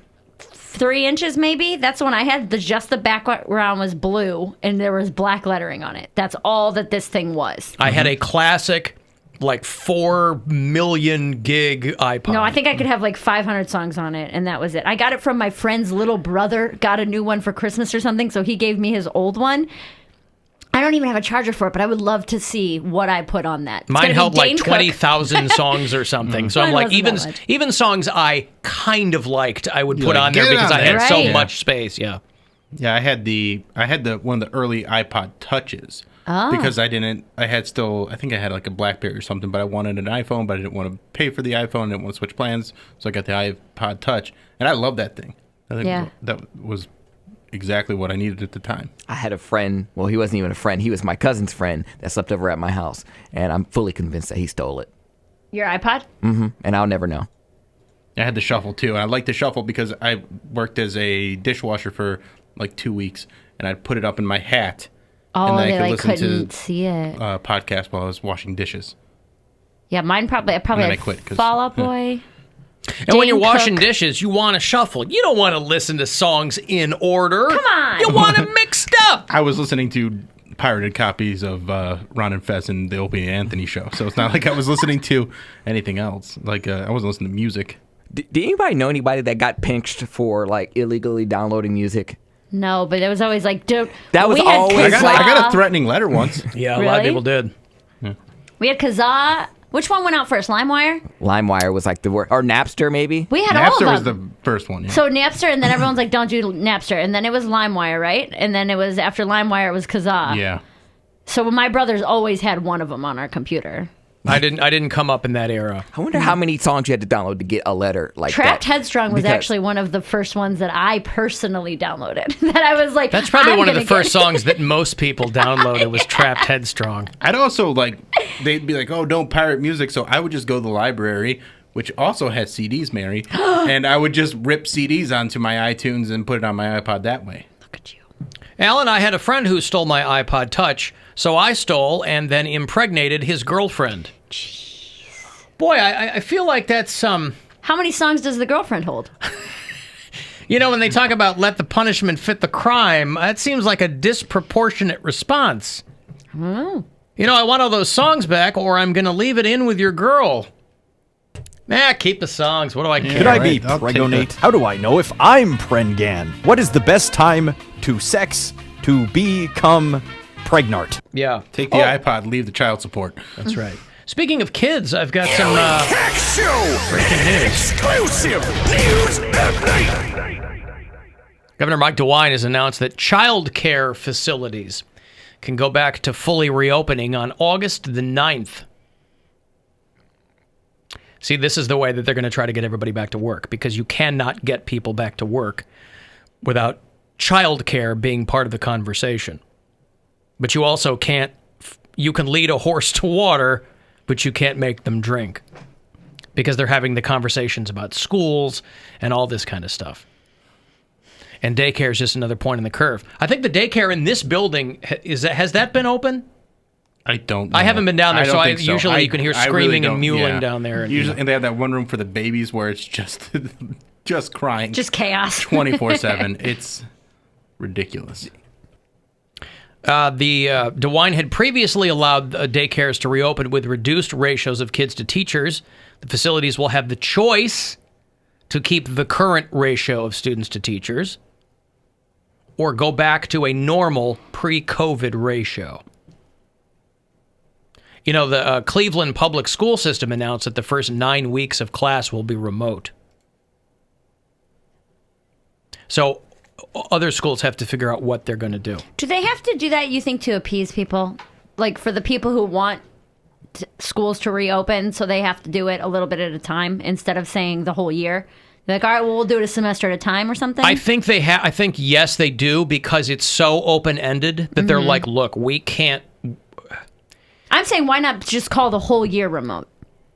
Because then people will freak out. Because a lot. I'm guessing I think you're that's exactly right. Yeah. Where if they They say don't wanna we're going to do the whole offend year remote, then they're going to be like, oh yeah, I got to do that. But if you do it a little bit at a time, it's kind of like when we were in the stay-at-home order. It's like 1 month. They weren't doing they're like, oh, for 2 weeks. Yeah, We're like, all right, we can do 2 weeks, and then they're like, yeah, all right, till the end of April, and they're like, I don't know about that, and they're like, yeah, now we're gonna go till May. It's like trying to get a kid to finish their 2 more bites. Just to come, one more bite of corn. And even the most well-meaning parents are like, oh, these kids got to get back in school. I got to get these kids back in school. So they'll see what happens. I mean, a lot of people, they can't work unless their child care is taken care of. Mm-hmm. So who knows? And I'm sure that they're looking at it going, a lot of people don't have access to being able to learn remotely at home. You know what I mean? Yeah. It's like working remotely at home. A lot of people don't have the ability to do that. Laptops, internet, all that Yeah, kind of all stuff. that stuff. Yeah. I say we just throw the child labor laws out the window, put these kids to work, and we start making Nikes in America again. They bring back the economy. Put these kids on the line. Yeah. Have them cranking out them KFC Crocs. There you go. New Those things are iPods. going for $250. KFC, I've never even heard of these. They went on sale at noon today. They're Crocs that have KFC on them. They have Like a couple mashed potatoes? They have a couple little chicken wing charms on them too. Yeah. Oh, that's it. Drums, not flats. Oh, it's not like you put your feet in and the memory foam feels just like a mashed potato bowl or anything like that. Don't know anything about that. They need to hire me for their marketing campaign. Don't know. It looks like a bucket of chicken. They're People ugly. are going to buy those. $220 is what they're going for right now. Alan, what if schools are remote but the kids are in daycare? Do they learn there, or is it on me and my wife to teach him after work? Well, you don't. But daycare is not school. No. It's daycare. It's childcare, right? I thought daycare was for like young kids while their parents, like not school-age children. Right, like preschool. They Yes. would But be there's in also, preschool, but their there's parents also are. daycare for when they get out of school. If you know, That's like after-school care. but that's still like daycare. Like that's where my kids would go when they before I was like full-time living with them. They would go A place to like school. the Boys and Girls Club? They go to school and then they go to daycare after school, like For a couple hours. For a couple hours. Yeah. See, what they're going to have to do is, because I think DeWine also said, or Columbus is doing this, where the bars have to close at 10 or something. I don't know how many counties are doing that statewide, but I'll tell you what, if those kids are going to still be at home, you better keep those bars open a little bit later. So mom and dad can take the edge off. Put the kids to bed, walk up the end of the street. Yeah. Mommy and daddy are going to be back in just a little bit. Don't worry. Deliver alcohol. Put booze on the ice cream truck. Yes. It's going around town. Booze truck. Yeah. There are so Is many, that just a food truck? There are so many amazing things that are going to come out of this. We can't even fathom what's I coming know everybody's next. all doom and gloom, and they're It's like, "Oh, the exciting. economy's this and that." It's like, hey, we just got to adapt. We have to. Yes. We have to change the way we're doing things a little bit. It doesn't mean things are gonna be bad for a little while, but we're gonna get great things out of it. You want to be first again globally? Toddler-based economy. Okay. Toddler-based economy. I've got a 4-year-old at home. She's ready to work. Yeah. I like it. She's good to go. She can't wait to get on the line. The ones that can read and write can be like the CEOs. Yes. She's already got lines ready for the boss. Say hello to my ass. Get written up a lot. Yeah, she will. OSHA's going to be on the case. Okay, if you're on hold, I'll grab you on the way back. If you want to shoot me a text, 35192. The Alan Cox Show on 100.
if you would like to shoot me a text, do it there.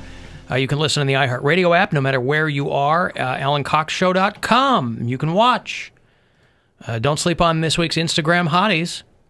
Throw you for a bit of a curveball for volume 27. And you can check out the new episode of the Bill Squire Show there. But if you're a lady, you've been asking for this for a while. You wanted a male Instagram hottie. Equal and now right. you got one. Hey, Joe in Philly. Yo, what up, guys? What's going on? Question, that article you're reading about the daycare, did it say if they're requiring children to wear masks and still remain socially distant? I would imagine that's the case. I was just reading whatever the breaking news thing was that got sent to me. Yeah. I had my son in daycare before the pause, and upon them reopening, one of their stipulations was that they're still going to maintain social distance guidelines in the classroom, as well as attempt to try to do it outside the classroom. But also, about 3 weeks ago, they said kids 2 and older have to wear a mask. I mean, good. I don't envy these teachers or daycare people at You can't get adults to do this. Getting That's children right. to do it's going to be even harder. Yeah. At least you can lie to kids and give them a reason. You can lie to adults, too. That's what this whole thing is, the pandemic, right? It's a hoax, Bill. Uh-huh. My favorite. I'm sure they've got all kinds of plans in place.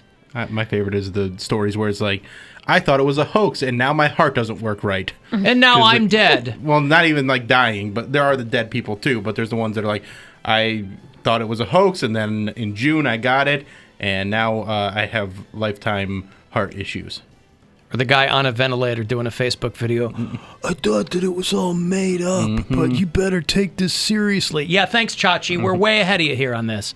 Appreciate you, though. I think of walking to the party, pal. Bruce Willis yelling at these people from the top of Nakatomi Plaza. I don't know, Joe. Yeah, all right. I'm going to cut out. You guys be safe. Okay, right. thank you. Take it There's easy, Joe Joe. in Philadelphia. Not Philadelphia, but speaking of New Philadelphia. That provided my favorite... in New Philadelphia, born and raised in the cornfields where I spent most of my days. Is it cornfields? Yeah, I mean, it's rural. They did give me my favorite headline this week, though. 3 superloads to create delays in New Philadelphia area. A superload will delay you. Because I'm a child. Is that also trending with demon semen? Demons in my semen. Anthony Kiedis said it best. ODOT announced 3 superloads carrying parts for a large furnace to Steubenville that will create traffic restrictions on I-77. So if you're down that way, just be careful. It reminds me of my physics thesis from college. We had to do our final paper, and I stunk at science, so I was nervous. My thesis was studying the ways that friction ratios affect steering outcomes in aeronautical use under reduced gravity loads. Okay. And your results? Indeterminate, Bill. Major delays on 77. Major delays on 77, major delays on Route 22, and major delays on Route 250. The first load, each 30 feet wide, will begin tomorrow, the second on Thursday, the third on Friday. Each trip is expected to take 3 to 4 hours. Wow. By the way, today is July 28th. You'll recall your Alan Cox Show history. Today is the 4th anniversary of Don Cheadle's last appearance on the show. I know you guys didn't want to say it. I'll say it for you. It was a good time. Civil War had just come out.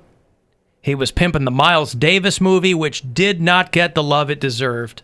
I still haven't watched that, but I Civil have watched War? Civil Boy, War I'll tell you what, a few times. The Miles Davis I haven't watched yet, but the Civil War Captain America movie I've watched at least 25 or 30 times. You haven't really watched them that many times, have you? Like I've watched it because anytime I get a new girlfriend, I rewatch them all with the girl. And so you force her to watch them all? I ask if she wants to. It. That's part of me. I want it to be part of us. And then we get through it. And we get through it. That's a very telling descriptor of it there. And then we get through it. And then I'm stoked through the whole thing. Well, of course you are. What's in it for for her? A lot of them have liked it. A lot of them, because they're good movies. They're fun movies to watch. Now, but it's also different because when I first was doing it was like 4 or 5 movies, and now it's 20. Yeah. So that's That's what I'm like. You can have your own thing. We don't need to share this. They like the movies. You can have your own thing. My wife is real hot and cold on them. It's really a case-by-case basis. Like Avengers and stuff. She's like, okay. Guardians of the Galaxy, she wanted nothing to do with it. She's like, the one with the talking fox, no thanks. He's a raccoon, Gwen. Listen, I didn't even do that. I go, I get it. I'll go by myself. I've always enjoyed comic book movies. Like when I watch them, they're fun. They're usually pretty funny. You get into movies pretty hard, so I feel like if you were to watch all these and see how they all connect, I'm sure I would love it. You would be all about it. I just like jazzing you about being a nerd. Yeah. You'd be bored? Yes. Well, I don't think there's anything. They're not really boring. No, I don't think there's anything boring about them. They're exciting. There's plenty to look at, and they're fun. And they have pretty men in them. But the people who watch them like over and over again, I'm like, I put those in the same league as I put Star Wars. Like when I go see Star Wars, I try to be in. I tried to be a part of a movement. I didn't want to be left out. I'm like, let me go see what Star Wars are more boring. I was like, let me go see Star what Wars this is a lot fuss more. about. What Star Wars are you talking about? God, I don't One know. of the prequels? Revenge of the Menus? I don't know. I just went to go see it in the the theater. Phantom Menus. The Phantom Menus. Whatever one was out when I was in college, so like 2013, 2014. Oh, you're talking about the newer ones. Yeah. Oh, but even that. But I don't follow the story, so I'm that's getting that's the middle part. of That's part of the problem too. You can't just jump in Well, the then I don't middle. wanna go see it. Yeah. It's like there's a trajectory you need to follow. I'm not gonna watch 12 other movies to go see one. All you movie. do is go home and watch pornography. Watch a movie once in a while. I get stimulated from pornography. I don't get stimulated from that. Well, wait till you find out that there's also parodies of these movies in pornography. I know I have one. Someone gave it to me for Star Wars Coxie Christmas. What's it called? God, I don't know. I forget. It's a DVD. I can't even watch it because my laptop doesn't even take DVDs anymore. Obi-Wan Belobi, you're my only hope. Princess Leia, I get it. No, I'm with Poundcake. Star Wars is not a franchise that you go back and just start watching. Because I've never seen any the of them. ones from when I was a kid, they're very old now. And they don't comport at all with the ones that they did later on, and those largely stink. So... And even the ones that And if you don't care, there's no point in going no back point just watching, to say, oh, I watched all of them. Like, who cares? And if I was watching those movies with a girl and she's like, I'm not into these, then I wouldn't watch them with her. But they all tend to get into it. Yeah. Because they're fun movies. Well, that's something to consider then. Alan, I've been a teacher for 25 years. If anyone is under the misguided assumption that students will practice social distancing even with our supervision, it's not going to happen. I don't think that anyone thinks that. I don't think that anyone is of the mind that you're going to get kids to do what you'd like them to do. Anyone who's seen a kid is like, yeah, okay. They're probably not going to listen. Like, It's just a rule that's put in place. Rules were meant to be broken, Mayor. I'm just saying.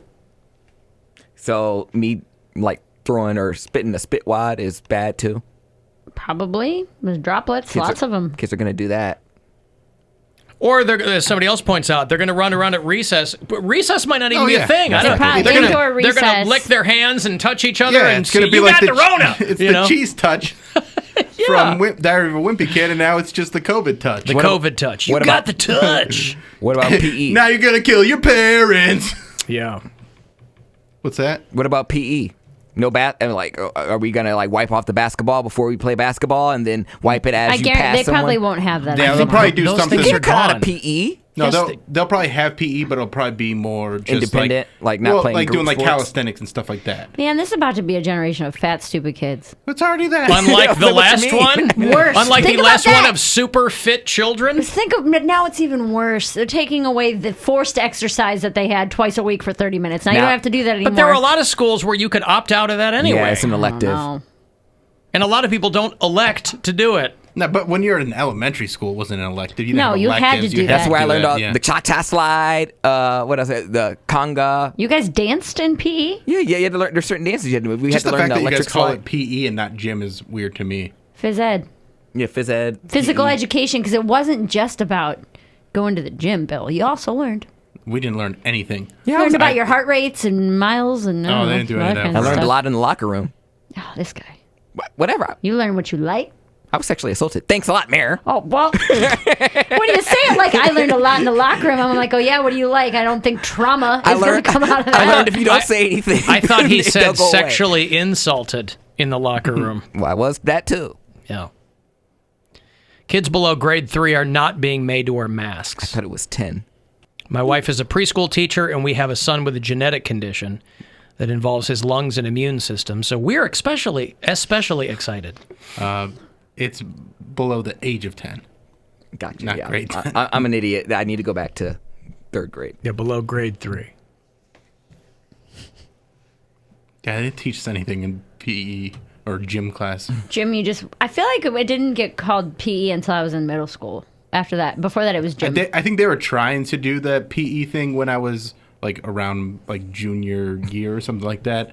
But it was one of those things where nobody's going to call it that. Our test was always, how fast can you run a mile? Can you run a mile? And I forget what the requirement was. I'm so slow. I want to say it was like 5 or 6 minutes, 7 but you minutes. were a runner back then, right? 5 minutes is like that's a good That's mile. ridiculous. It's probably like people don't do that. It's like 7 minutes is like the average or something like that. That's good too. 7's really good. Yeah, I would like my best time That was was our like final. 9.5. I'm not a runner. There was always like the fatties in the back where they always expected. That like, was me. I was always running with the fat kids because I can't run. But there was always the dicks that would like do a victory lap. Like they had already finished their mile and they're like, I can go again. Like I just want to run. I don't want to sit down. So they'll go around and they're like, fat ass, and then they'll just pass us. I'm like, man, I hate those kids. I have exercise-induced asthma. Whenever I had to quit track and all kinds Doesn't of stuff. everyone? Oh, good for you. Like I had an inhaler and stuff like that, which I forgot was a part of my life until I recently started running again. And I was talking to my dad about it, and I was like, "Dude, this is really hard. Like, I don't know if I have COVID or what." He goes, "No, dumbass, you have asthma. You've had it your whole life."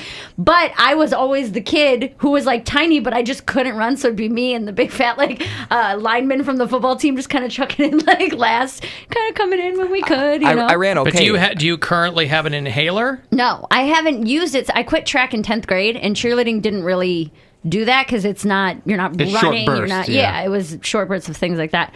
But I haven't used one since like 10th or 11th grade. Whenever I quit track, So you don't because they used to say that you grew out of asthma. I don't know that that's necessarily true anymore. I think I just stopped doing hard You exercise. stop doing the things that trigger your asthma. Right, Yeah. like running. smoking. Yeah. Huh.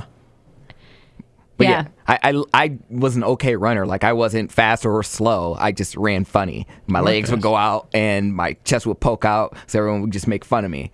So I was like, I Like hate a You marionette would let puppet? people like as soon as someone made fun of you, you're like, nah, I'm not doing it anymore. It's not like I stopped running, but I did what was required of me, and then I stopped. Like I wasn't gonna do. I ran track because this was my version. I was like, I wanted to travel, aka travel to other schools and see what their boys looked like. But I mean, I didn't really. So track and field to you was the way out of your small town blues. Well, I did a lot of things. I'm going to get all the way over to Amherst. Yeah, see what they got going on They had over the there. Comet relays every year. I did a lot Big of meet. things. I did a lot of things to get out of like my homeschool. That's why I went to vocational high school because I was like, track meet, different meaning for Poundcake. I'm here to check out the track meet, everyone. Hello. We did have to wear little shorts though. That was fun. Alan, my 9-year-old nephew's arms and legs look like they're made of string cheese, not the slightest sign of muscles forming. Aw. Listen, when I was in gym in high school, we did square dancing, we did ballroom dancing. I don't think we ever learned dancing. I nailed my Alamand lefts, boy. You would not believe. No, it wasn't a gym class thing. We did some square dancing in music class when I was in like 5th grade, but I don't remember doing anything like that in didn't teach us gym. Yeah. We had the electric slide, the cha-cha slide. Are you sure you weren't just at a wedding? No. In school, he was at a wedding. They taught us line dances. It was a part Guys, of a test. Miss Johnson and Mr. Smith are getting married. You're invited. They don't have any money because they're on teacher salaries, so line up. I mean, Who wants to be flower girl? We had the little scooters that you'd sit on there. They're just like the 4 wheels. Yeah. And you just bump into each other, and basically everybody would just run over the other people's fingers. Yeah. And that was a game. Yeah, what game was that? Why don't did we know. have that game? Because someone here's my guess. Sit on a scooter game. Someone made a deal with all these schools, like, hey, I got all these things. I got to sell them to someone. Door-to-door sales. We can well, it's just like someone making a deal with the schools. Yeah. And then they're like, all right, we'll take them, and then the kids can do something with them, and they'll, like have to create a game. We raced on them. Yeah, I don't remember exactly. I just remember bumping into a lot of people. It was and keep your hands up. It was like a very big deal. They were just gym scooters. Yeah. Yeah, but like what's the why? point? But that's not a real thing anywhere else. Yeah. So there was some sort of scam going on where they're like, all right, well, if you're gonna buy all these kickballs, you gotta buy some gym scooters too, because we got an abundance deal. here, and they didn't take off like we thought they were in stores, so we got to get them to the schools. Yeah. We played with a parachute. Yeah, the parachute was Try to keep the kickball going. Yeah, popcorn. yeah. Popcorn. And then did you do the thing where you lift it up and everybody goes sit on it? and you'd be like, And the one kid couldn't get it under his butt, and that's where the air escaped. You're like, James, come on, what are you doing? But that's like a preschool thing, isn't it? That It's was like a elementary little kid school thing. Elementary school for sure. That's how big a one parachute is. Well, you're also little kids. You remember it being huge, where it was like It across does the whole look- gym, but Yeah, it did look. well, really yeah, big. just the gym. Like I remember the gym being so massive, Oh, yeah. and then like going back there and as an adult, and you're like, what? they don't make Did they make this smaller? They didn't make us do like ropes and stuff after elementary school either. I'm wondering when Like that climbing phased ropes? out. Did you have to do that in like high school? Because we had to do We that. high school gym was like, show up. If Yeah. you can show up, then we're happy. Because they'd break it down to two sports basically. So everybody would pick, and like basketball and football would fill up right away. So I was always like the guy that wasn't paying attention to the deadlines. So I'd always end up in like tennis volleyball or something Yeah. like that, where it was more girls. Yeah, we had to do Feel like it's a bad thing. like the knotted rope, the no knotted rope. It was like a fitness test. Almost. Fitness test. There was once a year where your gym teacher got graded on what you could do. Yeah. So you could always tell when that like state test was coming up, because the rest of the time you're dicking around, and then that 1 week, your gym teacher's like, all right, now everybody's going to be able to do this and this and this, and you're like, gonna okay, climb a rope. you're getting graded now, so we played so much goddamn kickball in elementary school Oh, too. yeah. Like in the gym too, where I remember if it hit the backboard of the hoop, then it was a home run, and if it went into the hoop, it was 3 points. 2 points. So you get to go around again, and everybody that was on base got to go around again.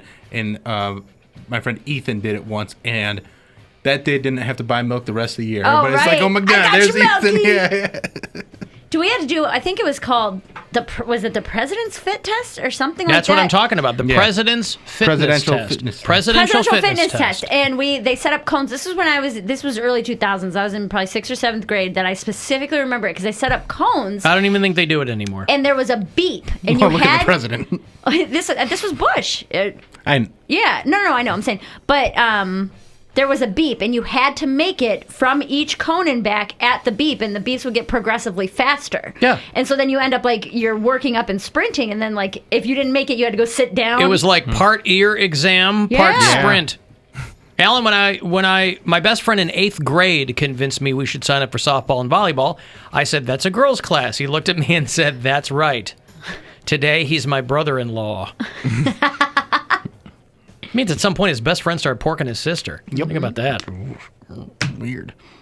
Alan, I was an early childhood education major in college. One of the electives was dance for the physical educator, and it was the most fun class. I bet. All right, you got an A in class. You're just dancing. Hey, I'm not saying it's a bad thing. That actually probably would have been pretty fun. Yeah, to that do just the wasn't dance a class. part of It was us. just We the had one- yeah. dance club in elementary school where we Oh, would yeah, hang yeah. out for like an hour after school and learn dances. And then I was on dance team in high school, but that's not. That's just how I learned all the line dances, was through gym. We had the beeliners. That was like the reject cheerleaders in high school, where if you weren't a cheerleader and you were a beeliner, it was like cheerleaders, the hot, popular girls, beeliners, a little thicker, more personality. More trash talked about them. Some of them were okay. There's a lot of people that remember those gym scooters, they're telling me. Oh, yeah? 3 wheels. Did you bring that back? Until they broke. 1 wheel. Yeah, I brought it back. You don't need it at home. No. It's been back for a while. Those gym scooters. What else were the weird things that they had in gym class and like nowhere else? Yeah. Well, just those jerseys. Gym teachers. The the jerseys that they made you wear stunk. Yeah, because they would get washed once every From the 80s? Yeah, 25 years. The running with the beeps was called Pacers, someone said. That's why they did them a lot in Indiana. Yeah, we did have to. That's what they were. Why? Alan, my girls are 9 years old and they don't know what kickball is. Well, that's on you as a parent, sir or madam. All right, I've got to take a break. Next chance for you to grab some money. $430, $1,000 for you to go fund yourself is coming up. The Alan Cox Show on 100.7 WMMS. And everywhere you go on our free iHeartRadio app.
Indians, White Sox. They are in Game 1 of a doubleheader. MMS will join for Game 2 after we are out of here. Who's winning? Indians. It's 3-0 at the end of the second inning. Cold hard cash coming our way, man. Yeah, $5 a game among the three of us for the 60-game season. Indians are 2-1. Sox are 1-2. Still plenty of time for the White Sox to do what they do best, which is win baseball games. But that's not what they do best lately. What they do best. So that will be, that's Game 1. Game 2 is tonight. They're going to have 45 minutes in between the two. Give the dudes a Silkwood shower or whatever they do, spray them down, and then get them back there on the field at Progressive Field. Kim in Pittsburgh. What's going on, Kim? Hello. Hi, what's up? I wanted to ask, so you were talking about elementary school gym class, and I thought it would be a good time to ask, do you guys remember when you would all sit around the parachute and then you would throw a ball in the middle and everyone would bounce it around? Yeah, we called it popcorn. Right. I have this very distinct memory of us putting kids in the middle and bouncing them around, but nobody else I grew up with remembers this, so I thought this would be a good chance to ask if anyone in the Cleveland area remembers throwing kids around, or if that was just me. I feel like we did that with a kid. On a trampoline? Like they do it with the smallest kid, and I feel like it was, I don't think it was a parachute, because the parachute had the hole in the middle. Right. And the kid would get caught in that, but I think we did it with like something like in school. In school. Oh yeah. One time they brought a hot air balloon to school, and it was a really windy day, and they're like, well, we'll just tie it to this van here, and they tied it to the van, and they took kids up, and then a gust of wind blew, and the van lifted off the ground. Gosh! And they're like, all right, we're gonna shut this down now. Could you imagine if there was a kid in there? There was a kid in there. Oh, I thought like the van went up and away, and so did that hot air balloon. No, the hot air balloon went up. Like the van didn't go like all the way up the ground, but it like lifted like the back wheels off, and they're like, okay, we should probably shut this down. Let's get the kids out of there. Yeah, so we did all sorts of weird school stuff. Sounds like so much fun back in your day. Back in our day. Less rules. We had Pilgrim's Day where we cleaned turkeys. Like We didn't have that. we gutted them, beat up the Native American kids. Medina thing. We took all the feathers off and everything like that. Oh my God. Yeah. For gym class? No, that was in gym class. That was just like a day at school. See, by the time Where'd they get? They gave you guys live chickens. Turkeys. No, they were turkeys. For turkeys, and then you plucked them? They weren't alive. They were dead. They gave you dead, unplucked turkeys. Said, pull the feathers off. Yeah. And they're like, who's got small hands? And I was like, I do. And like, reach in there and get that them guts out. And I'm like, you got it. The innards. Pulled all the innards out. Well, you feel that gizzard at the end? I'm like, yeah. That pisses me off, because by the time I got to school, Spirit Week was like not a thing anymore. So like we didn't get to do opposite sex day. I would have shined.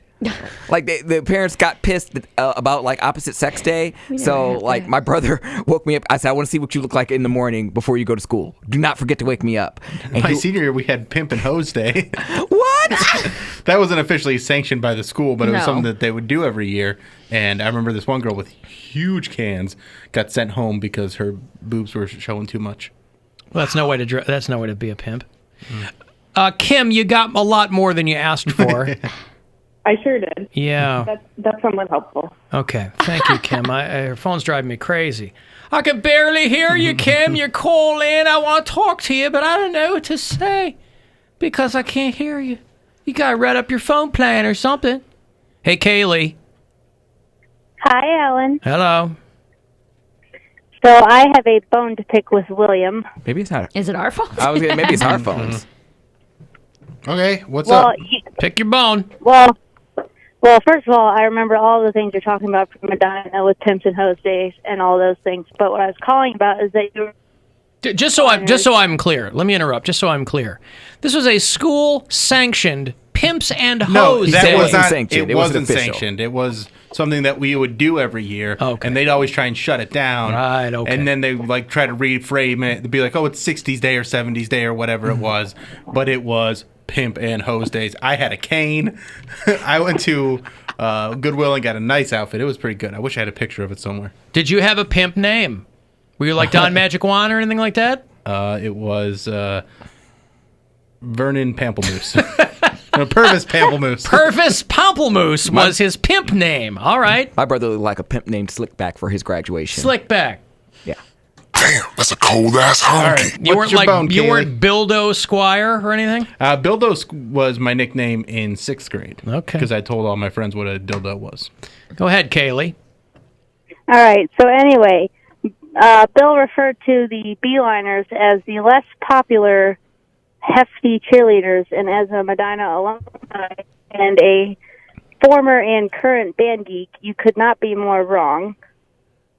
We also went to that school like 20 years apart, so things may have changed a little bit. But when I was there, the Beeliners were lower on the totem They're pole. called B-liners. They're not the A-liners. Than the cheerleaders. They're the B-liners. Wait till you see the D-liners. Woof. Well, regardless of the time that either of us went to the school, Beeliners were part of the marching band, so they weren't really cheerleaders. They were members of the color guard that wore different outfits for football games that looked like cheerleading outfits, but the rest of the year they were either in symphony band when football wasn't going on, or they were doing competition band on the weekend. So you're proving my point that they were nerds. Yeah, I was going to say, so Kayla, you're planting your flag for the nerds is essentially what you're doing. Nerds doesn't mean that they're hefty and unpopular. I'm telling you the ones that from my day, and I was an unpopular kid. It's not like I made this up. That's how they were perceived by the popular kids. They got teased by them. Bill was mad that he didn't make the B-liners. Yeah, I was trying to be a B-liner, and I had too much D. Well, who are you to say anything about anybody when you weren't even at school half the time, sir? Oh, hi-oh! Shots fired! How do you like that? Bill, your thoughts. Well, How do you like that? You hated school? I was there the 78% of the time that I needed to be there to graduate, so that's all that matters. 78% is all. I don't know what it was, but I missed as many days as I could. Imagine that. I missed as many days as I could and still get through. I knew how many days you could miss each semester, and I would always go to the max. How many? It was like 10. So I would always take You'd take every single one of those days. Oh, yeah. And if I had like 3 left, I'd be like, guess who's got something real bad these next 3 days? I love how he takes it as like vacation time. Like, oh, I got to roll over. This isn't going to roll over in the next semester. I gotta burn these out. Oh my God. I got 3 days left that I can take off, so I'm going to take them off. I mean, at least you're smart about it. You're not like my brother. My brother was a truant student. Like, he had to go to court because he just was lazy and wouldn't get up for school. Like, I'd do that too. So was Bill. He was making up reasons to not be in school. He knew what he could miss. My but brother's like, I don't care. I would call the school. I would fake notes from doctors. I would do anything. Because they also gave us a notebook, and they're like, this is your pass. Yeah. You just have the teacher sign down here. And so I'd just scribble a name down there, and they're like, okay. I don't know what teacher this is. It's a big school. And I would get away with a lot that way. My brother would be... Good. I'm just saying, my brother would be like, say it's 7:10, and we have to be at school by like 7:20. He's like, oh, well, I'm going to miss the whole day. If I'm late now, I'm going to be late for first period, and then it's going to put me behind. I'm just not going to go. Now, if I wouldn't go to school, I would call the school and call myself off. Wow. That's so much work. No, it's not. Hey, this is Jim Squire. Bill Squire's not feeling very well today. He's in 11th grade. Thank you. Bye. Wow. Boom. And they didn't never follow up, like at the end of the... Too many kids in the school. No. But at the end of the semester, there was no one in the office that was taking these notes. At the end of the semester, they're like, your dad comes to you and goes, yeah, so apparently I called 30 times this semester. Well, it was 10. And my dad wasn't 10, aware. okay, 10 times. But my dad he had so much going on. He was so busy with work that he wasn't even aware what was really going on with me at school. What would you do when you skipped? I'd stay home. What did your mom say? They're working, so like Both your parents were out of the house. Sometimes I would go to sometimes like they worked out of the house, but I would either hide my truck or I'd go to a friend's house or something like that. I had my. There you go, Kaylee. Anything else you want to throw in? No, my inner band geek was just triggered, and I had to call and be a Karen about it. So. I understand. You got to plant your flag where you can, right? Yeah, I guess you could say that. Yeah, that's right.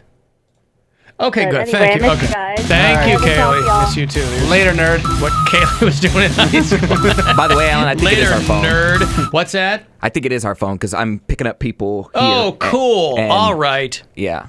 Well, let me give you some money here. Maybe you can buy us a better phone. $1,000 to go fund yourself. Good luck. Hey, it's Rover. Go fund yourself. Time for your shot at $1,000 now.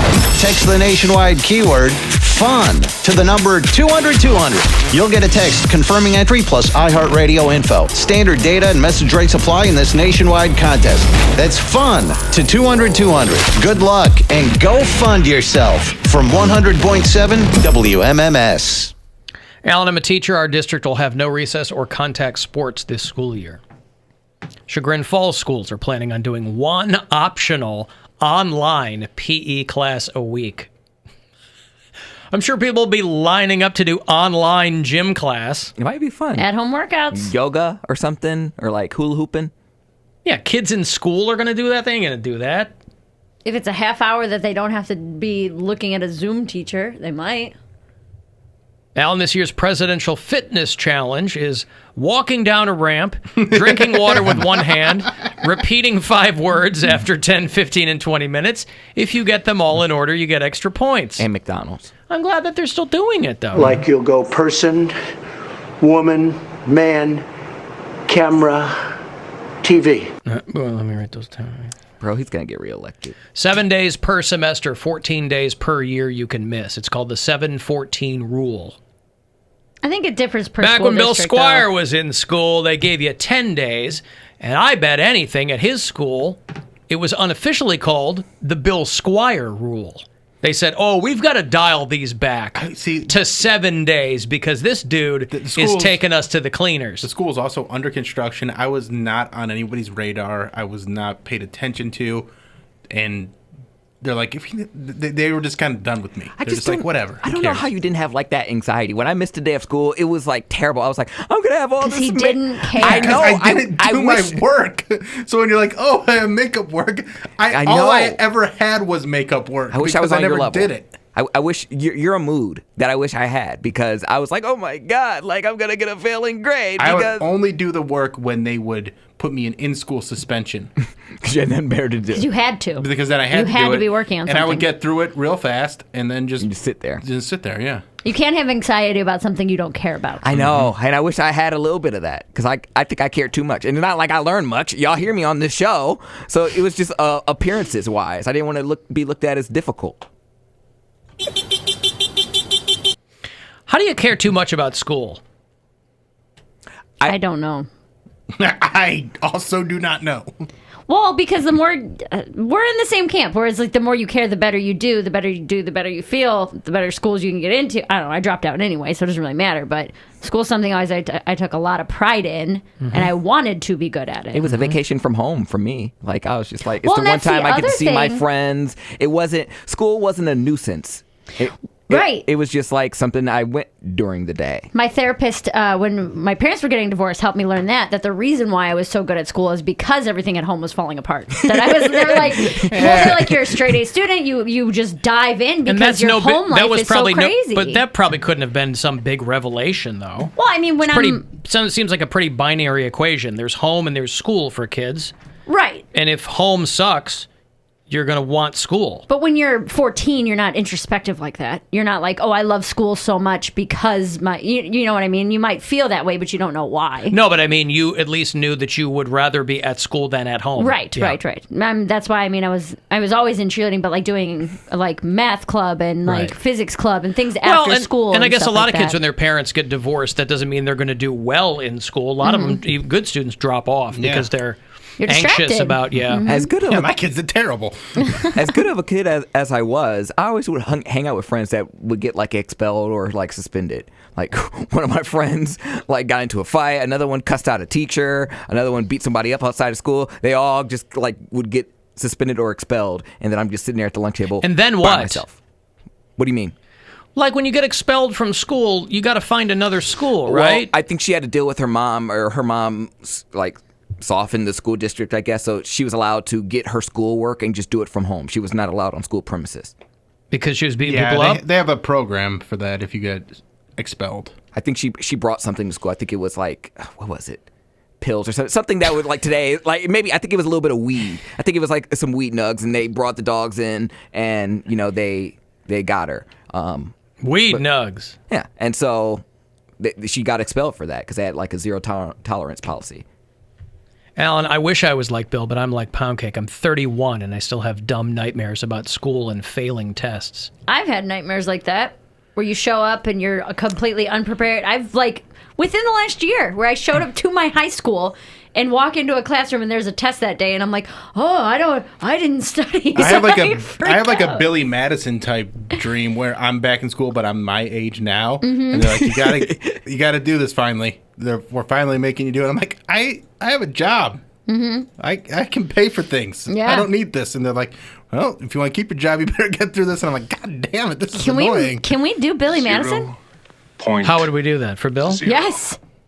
But Send he- him to but he online doesn't- school. But he doesn't want to. He didn't want to do it the first time. Yeah, and I don't let's need do to. it now for entertainment, though. He doesn't want to do it. But what's the entertainment of He me might- just he might not actually doing still be work? smart. You do the work. But he doesn't but I'm want not to going do the to work. work. 2 weeks at a time. Man, camera, picture, TV. that's your first grade class. I just kind of feel robbed because I cared. Like you'll go person, woman, man, camera, TV. Yes. I just said I think I feel robbed just because I cared so much and it got me nowhere. It's not like I was getting into an Ivy League school or I had I was looking for a scholarship. I cared and I show up to school every day when I could have missed 10 days per semester. Yeah, but you didn't care academically. You cared aesthetically. I got A's and B's. Like I was a good student. I just did the work. And if you do the work, you don't really have to know too much, which is sad. You don't really right, but that's what I'm saying. That's a different situation than like someone who is trying to excel at school. You were like, well, I did well because it wasn't hard. Yeah, that's the mainly it. demarcation line. There's a lot of good students in high school who never learned how to study. It was a breeze. I was one of those people. When I got to college, I was like, oh, I've got to learn how to like do this quickly or I'm screwed. And I would cram. Well, yeah, I never understood cramming either. I would make it a big to do. I would just order like pizza and like get like a big 2 liter of Dr. Pepper. I guess I and never stay up all never night. understood like why not just prepare ahead of time. Like Learn it as it goes. I wanted it fresh in my mind because I knew I would forget everything. Fresh in your mind. I did. I would go in. If I had a test at 9 a.m., I would wake up at probably like 4 or 5 and then study until I went to class. But then it's all jumbled. I did the same thing where I was equal parts like do it as you go, do the homework, take the quizzes, and then the test won't be that hard. But I would still like sometimes pull all-nighters if it was a subject that I really like. Organic chemistry was the one that I really struggled with. So that would be the class that even if I stayed up all night and took an Adderall and went into class, I could not do well in that class. That was the one that I'm like, I have to do the extra problems and I have to do this. That's probably the thing that I tried the hardest at and still, I mean, a C+ is not failing, but in pharmacy school it was, that I tried my absolute hardest at, crammed, studied how you should, did the homework, did extra, and I just couldn't get it. Mm-hmm. I left all my stuff at school. I didn't even bring it home. He leaves work at work. Yeah. I thought it was a scam to have us be at school all day and then expect us to then go home and do more school. But the other thing is, it's not a scam. It's a total scam. It's not a scam. If you can't teach me on your time, then you're not doing it right. There are people who I don't think that's the world's worst argument. The people who are against homework, they're like, teach me the 8 hours I'm in school. When It's you're not a kid, about school teaching. is school. Well, whatever it is. It's supposed to be about learning. It's about practicing. Practicing what? Practicing a different type. So for like math, they can teach you, okay, here's 4 types of problems. This is how you do addition, subtraction, multiplication. And now here's ways that you can practice different variations of that. Not everything is black and white. There's different ways to do it. But like black again, and white for is? I mean, I was in school almost 8 hours a day for how we started Yeah, at 7:35 and we got out at 3:05 or whatever.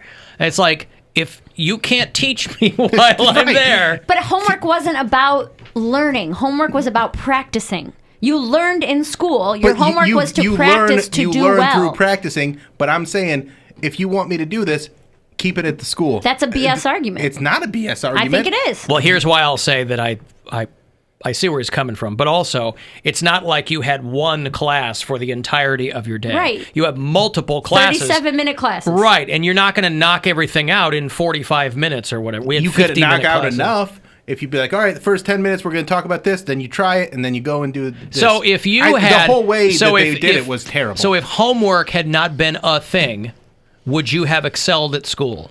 If it was all just do it in class, I probably would have been great. But why would you have cared more?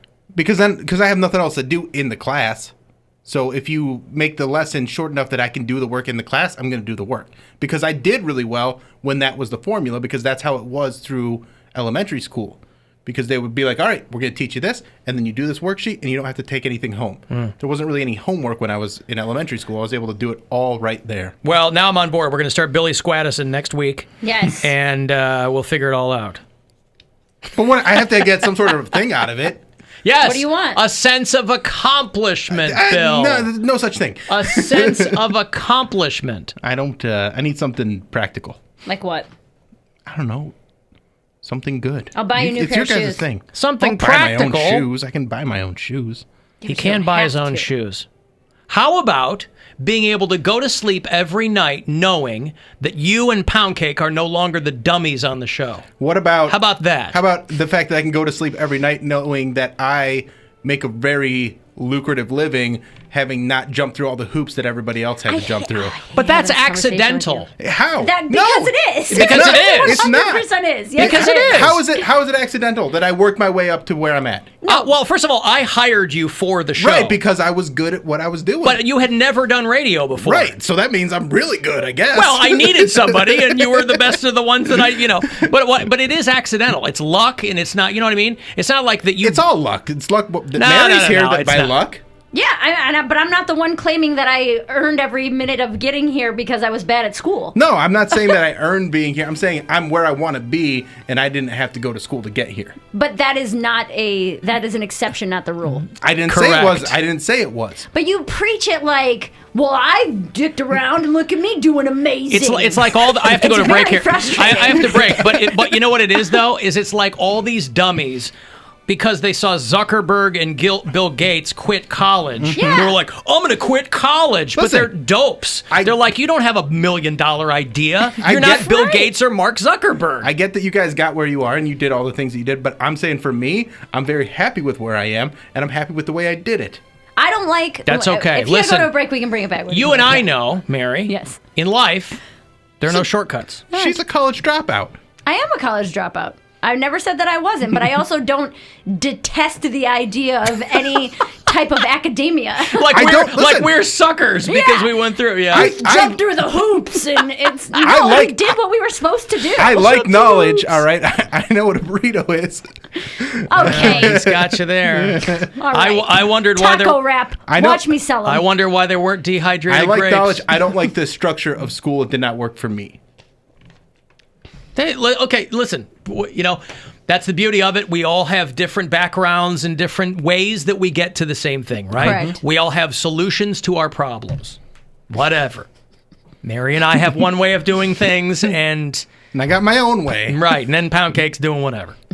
Okay, I've got it. Whoa, I'm way late. 35192 if you want to text. Next chance to grab $1,000 is coming up at 5:30. The Alan Cox Show on 100.7 WMMS.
100.7 WMMS.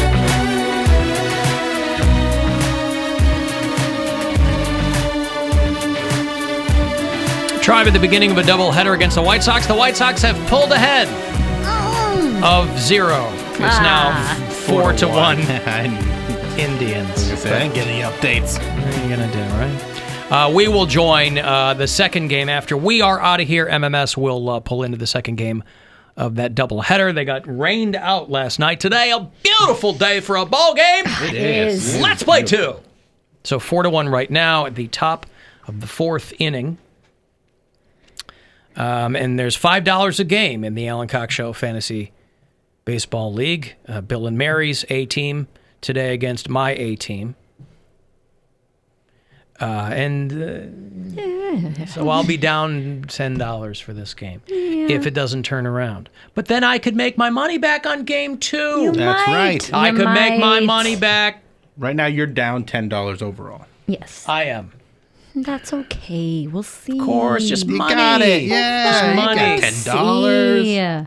You can always make more money. What if it goes? Can't make more time. We'll go through all this, and it'll be like we each win like $5. Yeah, that's what's gonna happen. Because when we were That's doing how it, baseball kind of works. and I was like, dude, we could win $300, and I was like, we're not matched up. No one's running the table. Because it's 60 games, $5 a game. I'm like, oh, but we're not matched up every game for 60 games. We're going to be able, when we get it all figured out, end of this short season, we're going to be able to pay each other out of what we have in our pockets. Yeah.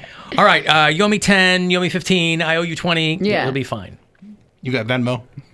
Yeah, I hells don't yeah. carry cash. If you want to join us on the Alan Cox Show After Hours line, by the way, you can always leave us a message there. If you're not able to call in live, don't want to, it's fine. Just another option for you to hit us up. 216-986-8903. Hey guys, I was listening to Mary's sweet ideas on how you can take books and return them for free, or giant tacos that kind of wrap around.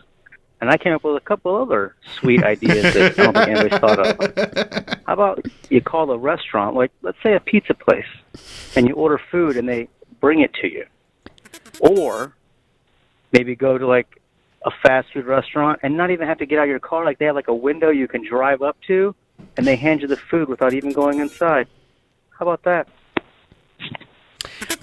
I'm starting to think that he was being sarcastic. That was a little condescending. Might have been. Tell you what, don't talk down to her. Listen, she's brain a fart. pharmacy school dropout. Thank you, How dare Alan. you? How dare you?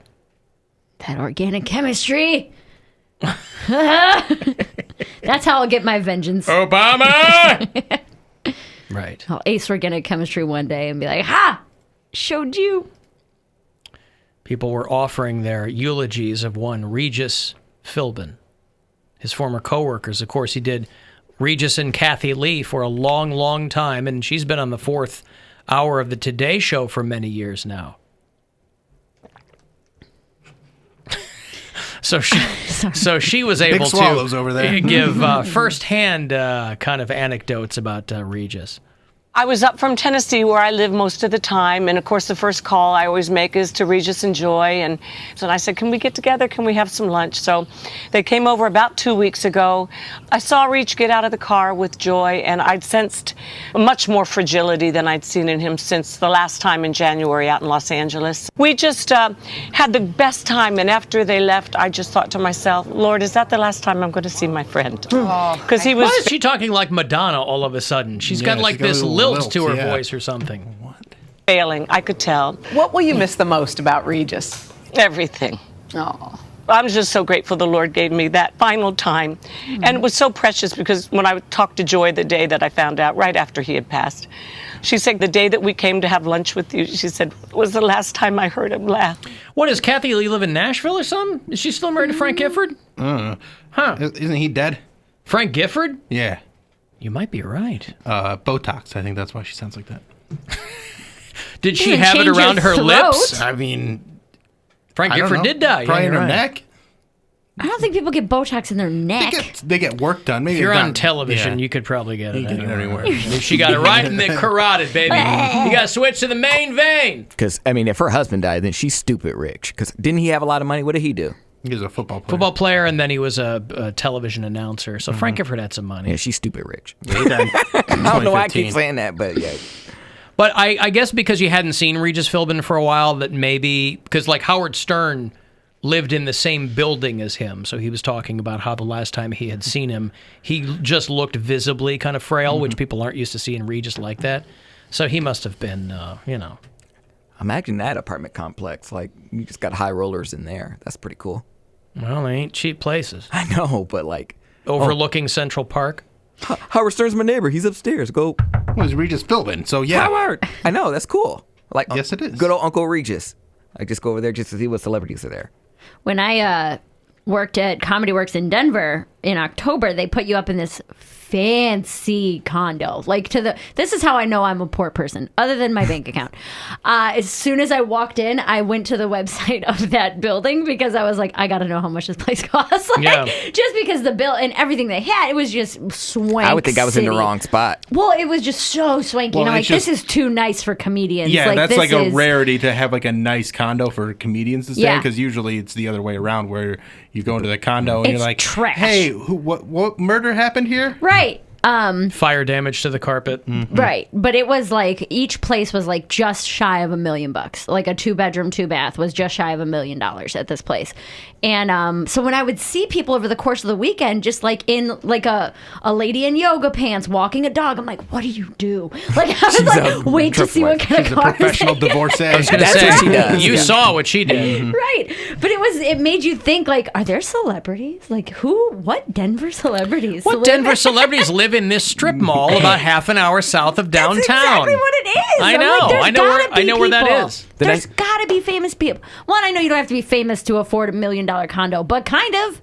Like, that's a ton of money. No, you're not going to be. First of all, if you're famous, you're probably not living in Denver Yeah. unless you're from there. And You if you're don't famous know. in Denver, you're probably like Al Jackson famous. You're not getting the $1 million place. You're doing So you think okay. just rich people live there? Yeah. There's no celebrities? Well, you could make payments just because you pay But $1 still, million that's a means lot. it's paid off. You Well, have to have a know, lot but of you- money. That's I a mean, big payment, You've sir. got some money. A couple grand a month at least, right?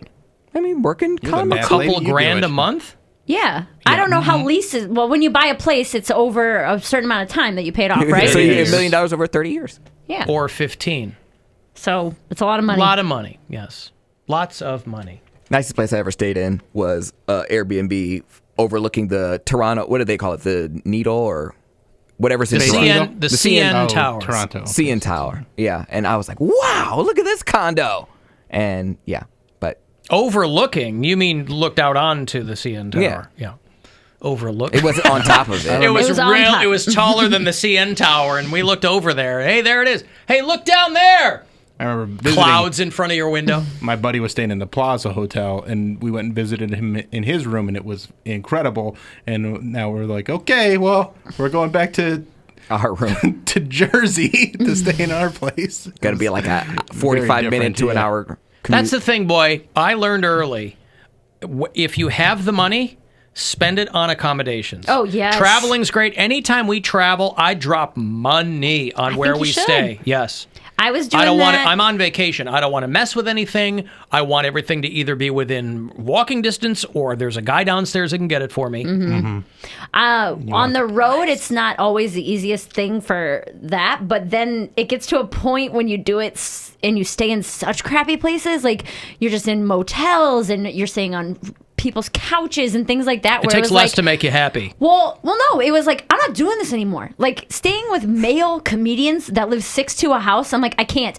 Your bathtub doesn't drain. I feel dirtier getting out of the shower somehow. Yeah, but for a Like- while you don't have any choice. Right, and You're that's not what making I'm any money. saying. I mean, yeah. But it's like a slow build where it's like, okay, I'm not sleeping in my car anymore. Now we're sleeping on floors.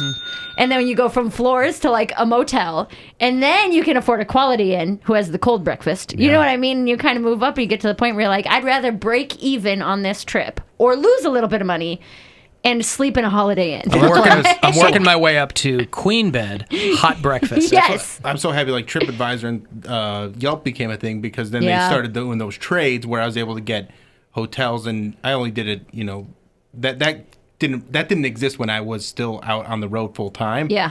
But it was still nice to have that option to be able to get a hotel that was usually like $100 for like $35. Yeah. And that was nice? Because I remember one time staying at my buddy's house, Nate, Abshire, and his roommate and his girlfriend were fighting all goddamn And you night, feel like and you're they- intruding. And it was her hitting him and then him restraining her, and I could hear it all through the door.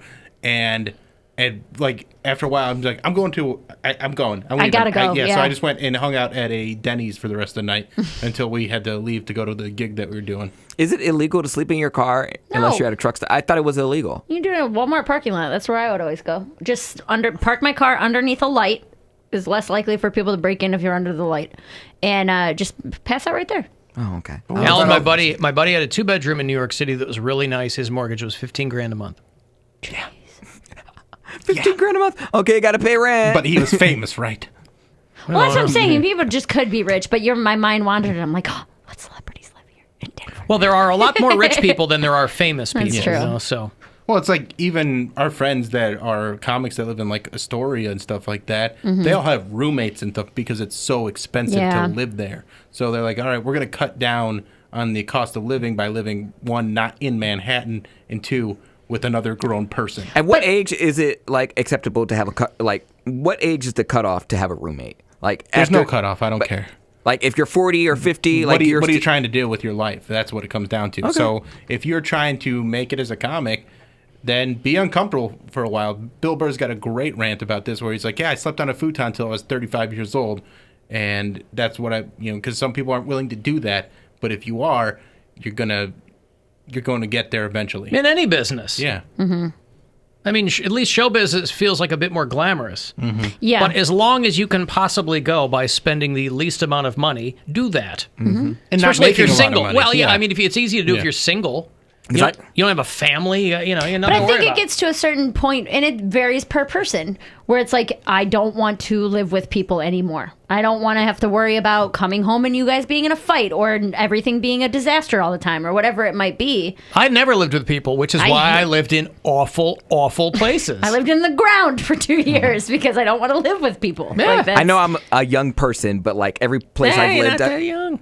but in comparison to having like Pushing 30. a roommate for like of the full extent of like my life, I have like since I've gotten out of college, I've lived with people. Like I had my wonderful gays that moved to California, and I live with my wonderful gays that are still here. And now when my older roommates were talking about coming back to a house, they're like, we might get a house because we're gonna settle down. Do you want to come live with us? I'm like, I'm probably still gonna be struggling by then. Yeah, I'll come live with you guys. So I didn't think that like, not that I'm worried about being judged, but I'm like, yeah, I'm gonna live with them probably. That was awesome, and it's cheap. I had to share a room with my brother until we were probably in high school.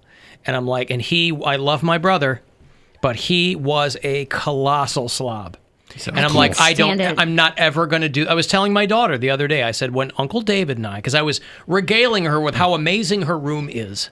I said, you're so lucky. She's got this amazing bed that the grandparents bought her, right? Yeah. This whole thing, I said, you are so lucky. I said, you've got your own room. You have this amazing bed. You've got toys, whatever.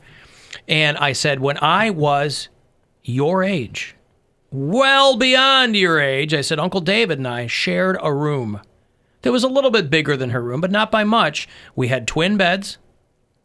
The closet in the room was on his side of the room.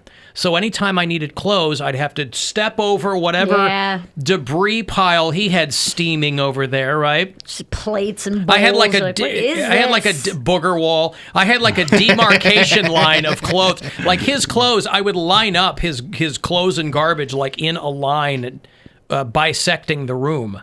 And I was like, over here is mine. But again, we went to Catholic school, so we had to get a shirt and a tie and a jacket every day. Right. So I'd have to cross over to, would he just dig through his pile to get into the closet? So it you was have like to go to the hinterlands to get your stuff. my dad ended up, they built a room in the basement that was my brother's bedroom because we were both like, we can't do this. We've got to figure this.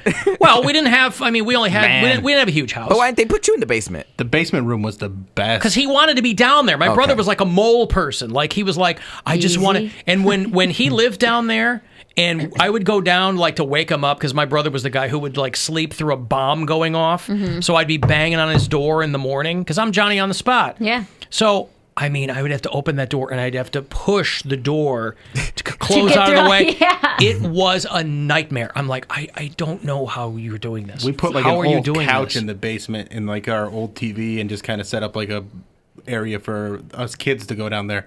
And I would sleep down there all summer because it get nice and cold. So I like the coldness in there. And then it would just be like pitch black. It was the best. I just liked having windows in the summertime But that like- I could I open like because we were light. we were on the corner of the house, so it was Well, like that when, was, but I'm talking at night. Yeah. Like that pitch blackness was just the best to sleep in. so when I got old enough, I was to like not need roommates. first 2 years of college, had roommates. Never had another one after that. I don't I'm like, under- I don't care if I have to live in the worst place on the block, and I usually did. I'm doing it myself. I don't understand the people who choose to have roommates, like the people who have a decent Because your money job. goes a lot further. Well, I get Yes. I get it. Okay, They like company. Just get your own just get your own place, man. Some people don't want to be People alone. are like in their 30s that have 2 or 3 roommates, but Some people don't wanna be everybody alone. has a decent job, and I'm like, it strikes me as very codependent, and it's like, Well, they're all single, so they don't need a house. Yeah.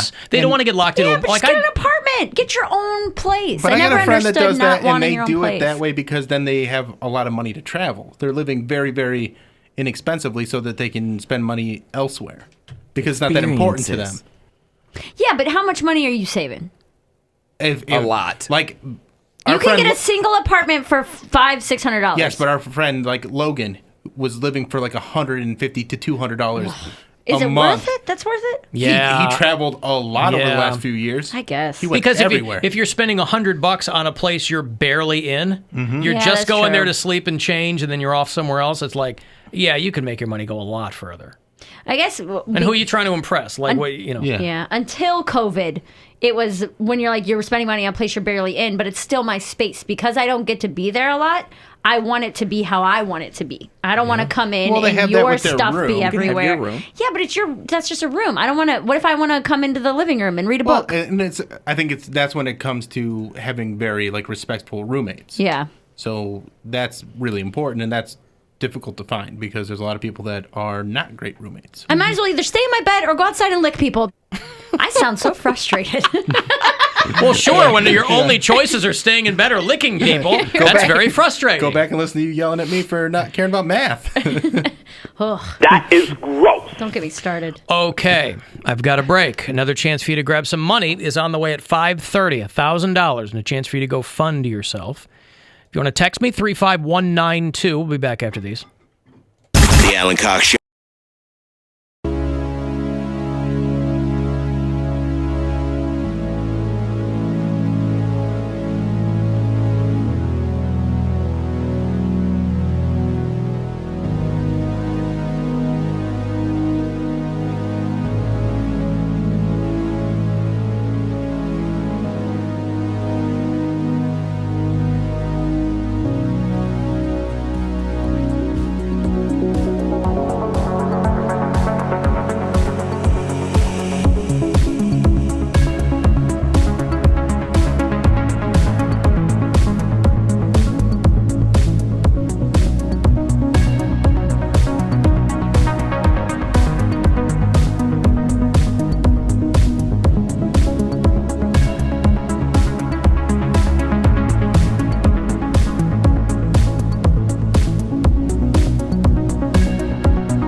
1-800-348-1007.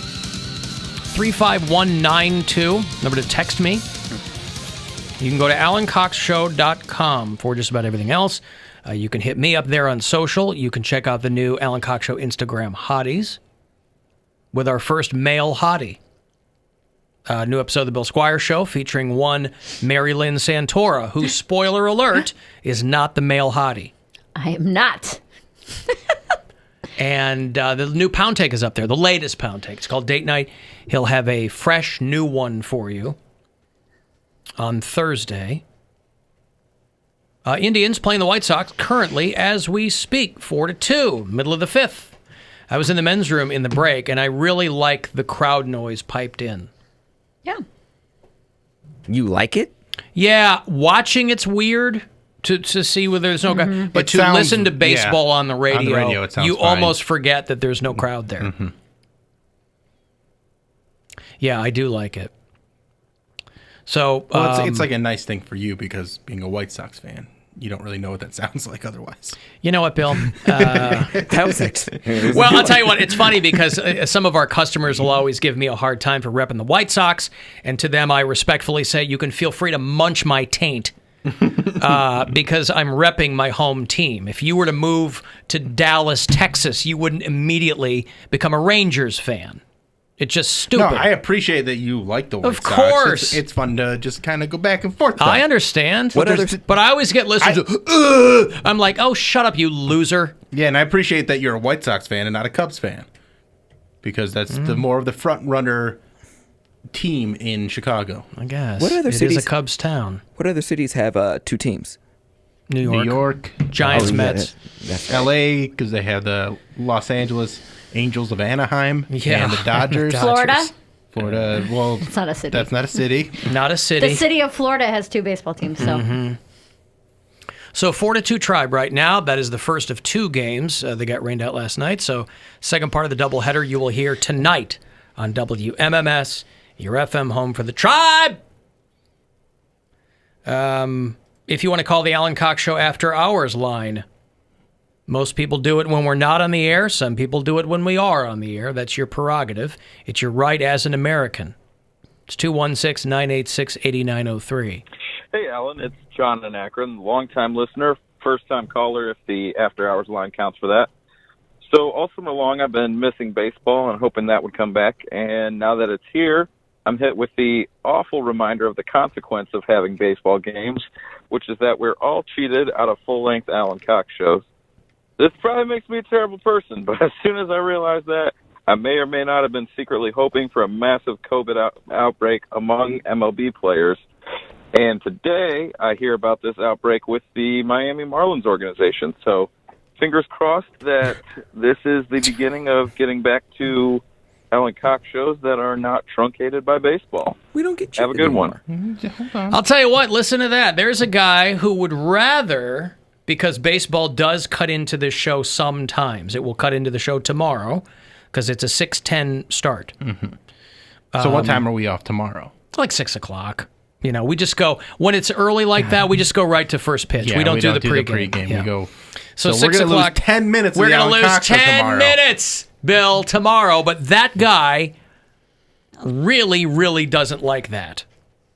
That's why we moved the show up an hour in the first place a couple of seasons ago, because I kept getting cut off by stupid ball games. Right, because they were also doing, like, that first season that they did a bunch of 6 o'clock games, we were here for, like, an hour and a half. Yeah, we weren't here that long, so it's like, what are we doing? Because you were still starting at 3. Yeah. Was Still starting at 3. 2018? Probably. Probably around 2017, 2017 maybe. I remember, working downtown because they wanted to keep people downtown. That was like what it was. They're like, hey, just go grab a beer and then the game will start right after you get off work, you know? Yeah. So there's a guy. So again, I respectfully say to some of our listeners, munch my taint. Anyway, I've got $1,000 to give to you. Chance for you to go fund yourself. And munch all the taints. $1,000 will get you. Good luck. Hey, it's Rover. Go fund yourself. Time for your shot at $1,000 now. Text the nationwide keyword, check, to the number 200-200. You'll get a text confirming entry plus iHeartRadio info. Standard data and message rates apply in this nationwide contest. That's check to 200-200. Good luck and go fund yourself from 100.7 WMMS. And by the way, I do keep forgetting, because it's usually not the case, you will be able to listen to the game on the iHeartRadio app. Usually the games were excluded from the live stream, but you can listen to them this season on the iHeartRadio app. You would just bring up WMMS when we are not on and listen to the game that way. And if you have Sprint or T-Mobile, you can get the MLB ticket free. Yeah. So you can watch all the games. Like out of markets, they'll get blacked out locally. But if you're savvy and you know how to use a VPN, you can get them here. Alan, there's women of the opinion of blackballing any man with a roommate. Sounds like a porn category. Well, that is one of my things. That's prejudiced, but I have empathy and I see their point of view. Not something I could ever imagine, though. I said that like 2 months ago when I started dating guys again, that one of the things that I didn't like was when they had roommates. The guy that you're dating now has a roommate. No, he has a kid every Same other thing. weekend. It is a roommate. It's a half the time small roommate. He's got the most annoying kind of roommate. It's a roommate you have to do everything for. It's like your roommate's always drunk and needs your help. I guess, yeah. That's different. I mean, like a permanent. That was when I don't know. Alan, tell Bill the Indians have worse attendance numbers than the White Sox. Listen, I know this, but I don't want to rub it in. No. I don't want to rub it in. No. Indians are my B team. Yes, we do have a World Series ring this century. Yes, I'm not going to say it. You say it all the time. It would be... Please, how dare you? I would not say it because... I don't like to How dare you provoke in that way. The White Sox have those games that are like 3,000 people How dare at the you game. Listen, Bill, more often than it. any other team. Don't fight it, okay? More often than... Don't fight it. Maybe the Rays. Don't fight it. Or the Marlins. And your point is what? We've all seen those games. Where there's not that many I've never people seen there. one of those games. You've never seen one of those White Sox games? Why would I watch a White Sox game? Oh, good point. But they have some tough games. Yeah, there And are tickets teams sold that are different than Pittsburgh tickets. Pirates don't get a lot of, But tickets sold are different than actual attendance, too, because there's a lot of tickets that are sold because they have season ticket holders, but then they're not showing up all the time. That is true. Mm-hmm. Very true. I mean, Cubs are among, obviously, your higher attended teams. Mm-hmm. Miami Marlins are dead last. Pirates are there. And that's the thing with the Marlins being the team that's having this outbreak. We could do this season, and I think it would be okay if the Marlins weren't participating. I think every team would be like, yeah, we forgot about them anyway. Yeah. Sox and Indians are kind of neck and neck with attendance. So it's shades of difference, right? Certainly no bragging rights. Tigers are bad. When I when I was on in Detroit. Well, baseball around and I would do my show for Tigers opening day across the street from Comerica Park. And I wasn't able to do it every year, but sometimes I would take this show off and they'd go, "Oh, you want to go to the game?" I go, "Yeah, let's go to the game." I'd be like, "Jesus, where is everyone? It's opening day." Well, opening day. If There's they're not selling out on opening day, that's tough. I mean, there were a couple of years. I mean, it was 32 degrees out, too. Yeah. But still, Also a thing. Another, because you'll get those games where it is sold out at Progressive Field, but everybody's like huddled in places they're not actually in their seats because it's so goddamn cold. Buy those like fire lamps or whatever those things are. Fire lamps! What do they say? They're like over in the heaters or corner. whatever, yeah. Alan, about masks. I wear mine anytime I'm out of my apartment. I'm 28. I'm 6 feet tall. I'm 190. I have asthma and a deviated septum. When I'm walking up or down flights of stairs, it becomes very difficult to breathe out of the mask. I noticed I have a very hard time taking air in. She just I mean, yeah, I guess so, yeah. Okay. But thank you for wearing it. Yeah, above all else. Speaking of Miami, by the way, police in Miami are setting up mask traps. again, I just don't know for all of these, and yeah, they're usually podunk town sheriffs are like, we will not be enforcing anything that might help. But, you know, local constabulary is always looking for revenue streams. In Miami, they're setting up mask traps to catch people not wearing masks, and then they fine them $100. And they're not effing around. They find a guy whose mask slipped down past his nose while he was talking. So Like, are these bam! guys, yeah. I love that. Are they like jumping out from behind plants? Yeah. They're reading a newspaper with eye holes cut out of it. They just need to have the Make America Great Again sign on the outside of like the little tent, and then bam, they'll think it's like a rally, and then they'll get everyone. That would be entrapment. Okay, it sounds like they're doing the same thing. No, they're getting people. They're not telling them to not wear masks. People are. Well, technically, a MAGA sign doesn't tell someone not to wear a mask. It might attract a It's like a certain bug type zapper of to a person. bunch of moths. Did you see in They're Florida? giving tickets for not wearing masks. It was like a trap.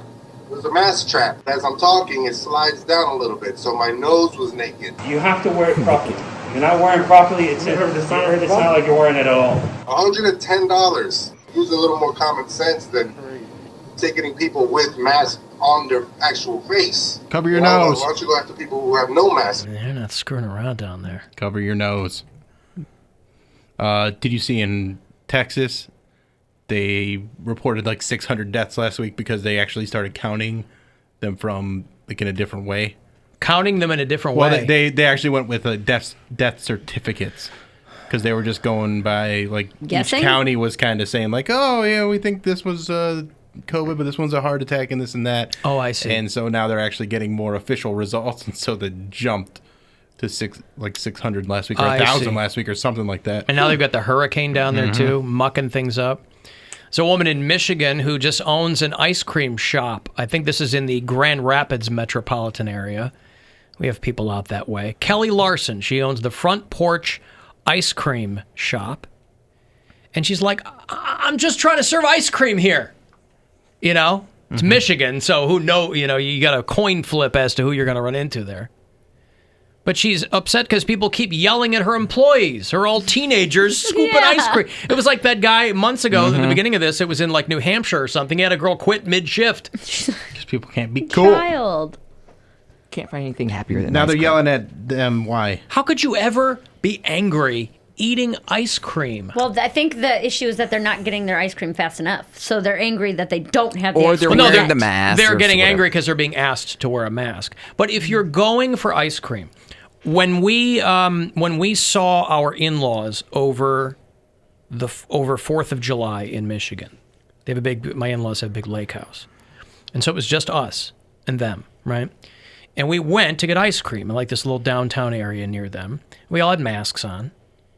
And a bunch of other people didn't have masks on. The girls, and it was like one of these tiny little old-timey kind of pop-up places, you know? Just like a little sliding window. Yeah, a little tucked away. Uh-huh. And the two girls behind the thing working there were wearing masks. And they had a sign, please wear a mask, or whatever. And some people were, but a lot of people weren't. Now, you are outside, but it was also a small area in which to congregate. After you place your order, you got to wait to get your ice cream or whatever, right? So, yes, you're outside, but there were people that were kind of close. And so I'm just waiting for these girls to have to tell these people, please, we ask, And they didn't, and I couldn't blame them. Yeah. They're like, man, I'm a junior. I'm just trying to make money. Right. I'm like... They get $150 a week. Yes, Not right. doing If that. anything And it's right. hot back where they are. Yeah. It's hot outside.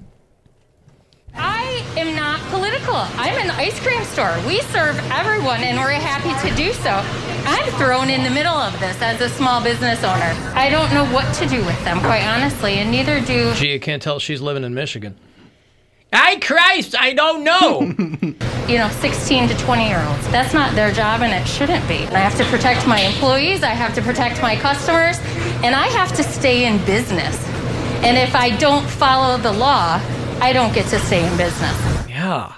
Like, these people are trying to stay in business. People don't think about that. They don't want to get... Well, they do, but they don't care. No, because they're hollering open up, and then when we open up, they can't put on a mask. Well, then I guess you better close then. Well, it's just that these places, once they're opened, they want to stay open, obviously. And part of that is not getting fined for not having people wear masks? I guess. I don't know. It's just so simple. It just sucks. Life sucks. But it's a combination in this particular instance. It's a combination of ice cream and yelling at teenage girls who are scooping the ice cream for you. Both equally fun. I just want ice What cream. kind of mask or no mask? What kind of garbage individual are you where you're getting ice cream and yelling at girls who are back there or yelling at the woman who owns the place? She's the one that's got to go, guys. Please. We're trying to scoop some cream here. Just some Superman or Rocky Road or something. Sir, if you relax, we'll give you sprinkles. I just, please. Gummy bears, what'll do it for you? I will spray Jimmy's in your face if you just put that thing on. Please.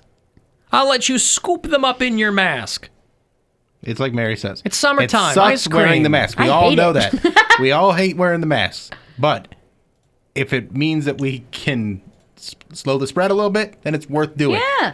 I genuinely don't mind it. I hate it. Like, I don't love it. Stay your ass home if you don't want to wear it. I don't care. I've done that. I've been on my couch like, you know what? I'd really like to go grab some food on a patio. And I'm like, don't feel like sitting in a mask in 80-degree weather, so I will take it out. I will get it and take it back to my house. Nobody's wearing the mask when they're eating on a patio. Right, but you know what I mean. Like, I don't want to wear it. It's hot outside. We walk outside. That's how much I hate wearing them. I do it because I want, and there's things that I will wear it for because I care enough about it, like a comedy show at Hilarities on Thursday. But there's sometimes where I'm just like, I don't want to deal with that. No, I understand that. Just sit at home. If you don't want to deal with it, sit at home. Yeah. You have the option. And she's a latent asthmatic. Yes, yeah. I have exercise. And do you know how much exertion it takes to eat on a patio? My heart rate gets up, the cardio, my lungs don't know what's happening. My asthma comes back from 15 years ago. Maybe don't order the wings. Listen. It's labor intensive. All flats. You've made that sound a few times today. I'm just, Ma'am, where did your plate of flats go? I just dropped them off for you. Ate the bones. I've got some hirachis coming next. All right, I got to take another break. If you want to get a text into me, do that. 6:30 is going to be the next chance for you to grab some money. Chance for you to go fund yourself is coming around there. Tribe Game will set you up with the second of those two tonight here on MMS. The Alan Cox Show on 100.7 WMMS. And everywhere you go on our free iHeartRadio app. You can't depend on the go.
216-578-1007 to get in here with us, or 800-348-1007. You can send a text if you like.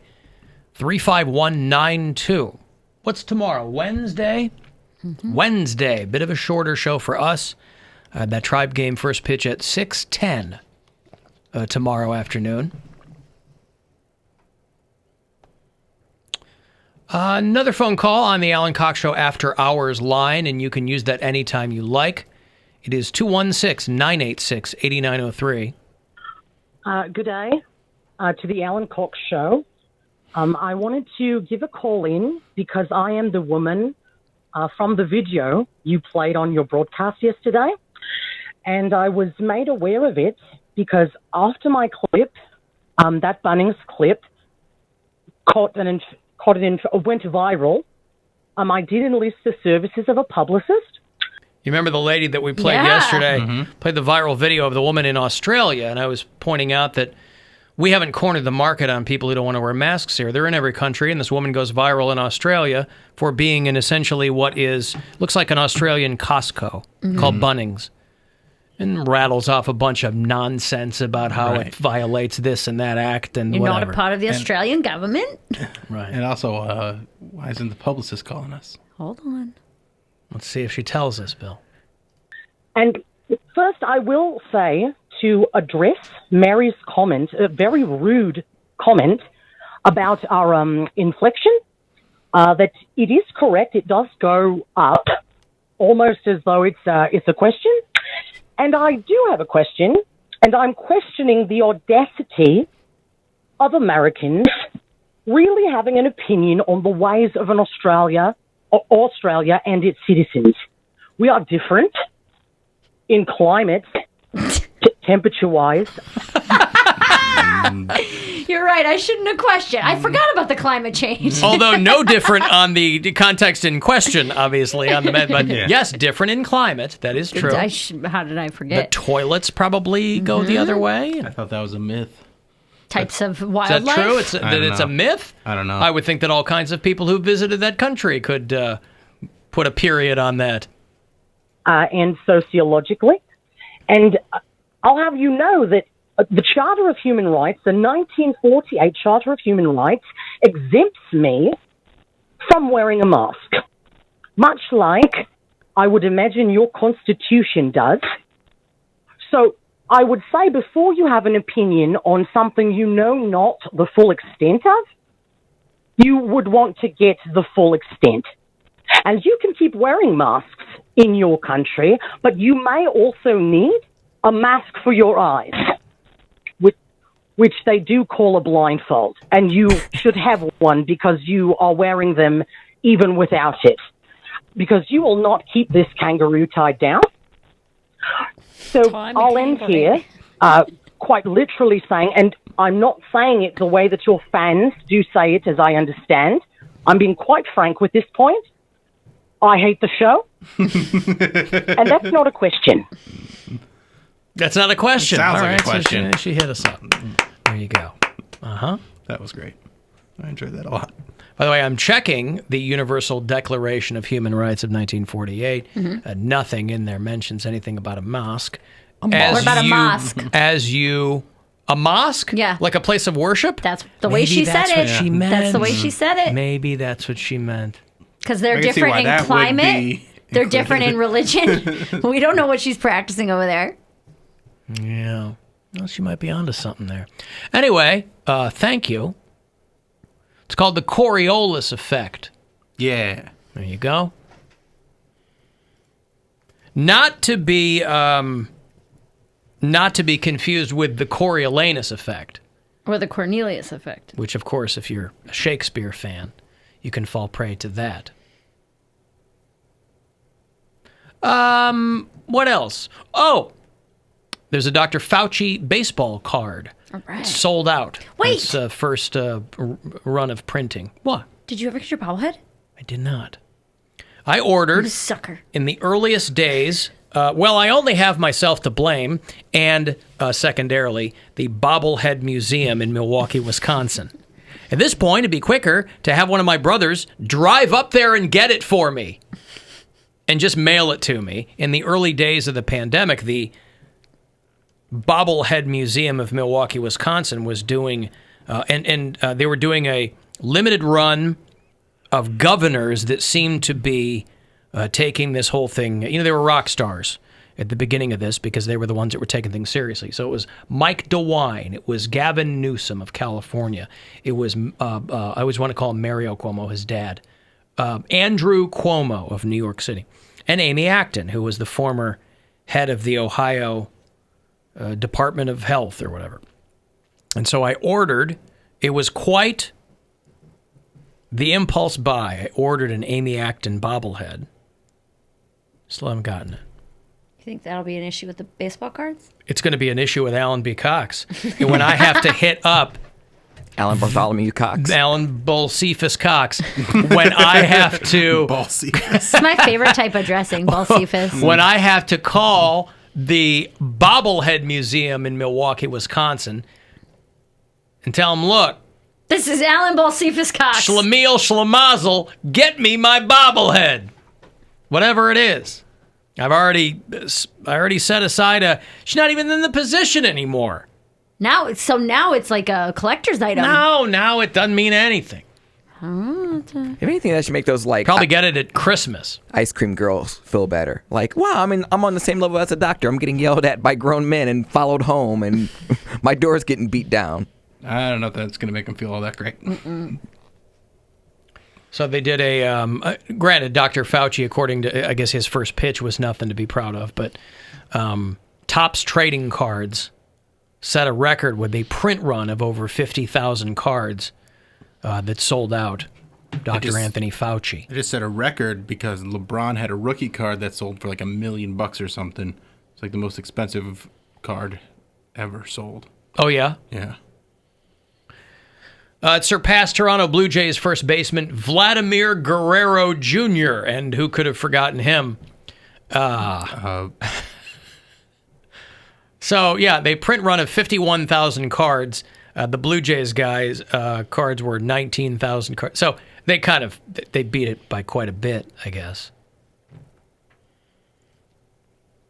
Some people were giving the president a hard time when he said that he was going to skip throwing out the first pitch at a Yankees game because he was so unbelievably focused. He's too busy. On battling the coronavirus. Too busy, despite the fact that the word busy has never, with a straight face, been attached to Trump. And now the Yankees said, we have no idea what he's talking about. We never invited him to throw out the first pitch. So he literally saw that Anthony Fauci was getting attention for throwing out a first pitch, then said, I'm going to do that. No, I'm not going to do that. He originally said he was going to do it. He broke an appointment with an invitation that never existed. Okay. It was like breaking up with a boyfriend that I never had. That's right. She goes to another school. Wait till he finds out that Bezos and Musk want to go to Mars. I'm not going to Mars. I can't go to Mars. I have too much stuff to do down here. My family It's would too miss busy to me. go to The Mars. rocket could explode. He gave a date.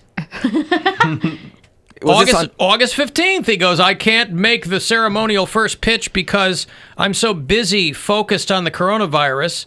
And the Yankees go, we never sent him an invitation to throw out a first pitch. He canceled something that he made up. Fake news. The Yankees are just trying to cover their ass. From what? He canceled the appointment. They didn't disinvite him. I hope so. Cover their ass from what? They're like, yeah, when he mentioned it, that was the first we'd ever heard of it. Their fans are all snowflakes, and they would be mad that the Yankees invited the president to come. Trump said he was invited by the Yankees president. And the president of the Yankees said, I don't know what he's talking about. He's lying. He's got other plans on that day. And they're going, right, but we don't know what he's talking about. That day is fine. we don't know. We literally don't know what he's talking about. Why did it have to be Yankees? He could have lied on another state, and they probably would have let him come. Because he's from New York. But if it was somewhere in Texas, like that is his home. He doesn't need New York. They don't really like him in Texas right now. Like you'll go person, woman, man, camera, TV. Yeah. Is that it? Never mind. Listen, if you woke up and got on Twitter this morning and saw demon sperm trending, it probably threw you for a bit of a loop. But there's a doctor in Houston who is the president's new favorite doctor on the subject of coronavirus because she believes in demon sperm and other things. She says hydroxychloroquine is, of course, an amazing cure. It's not. She says face masks aren't necessary. They are. But boy, they love her on Facebook. Her name is Stella Emanuel. Loved her on Facebook. She said that she has some thoughts on alien DNA and the effects of having sex with witches and demons in your dreams. She's a pediatrician who also, spoiler alert, is a religious minister. And she comes up with all kinds of weird, crazy things. She's claimed that female problems like cysts and endometriosis are caused by people having sex with demons in their dreams. That's a tube full of demons. And that scientists are cooking up a vaccine to keep people from being religious. She has also said that the government is run by reptilians. And this is the woman that the president is retweeting for some reason. All right, so what's wrong with her? Yeah. I'll tell you what's wrong with her, Bill. I don't like her hairstyle, quite frankly. I don't like the way she wears her hair. We all know the demon semen is a real thing. We all know that. As far as I'm concerned, it's all demon semen. And people are removing her because she's spitting facts.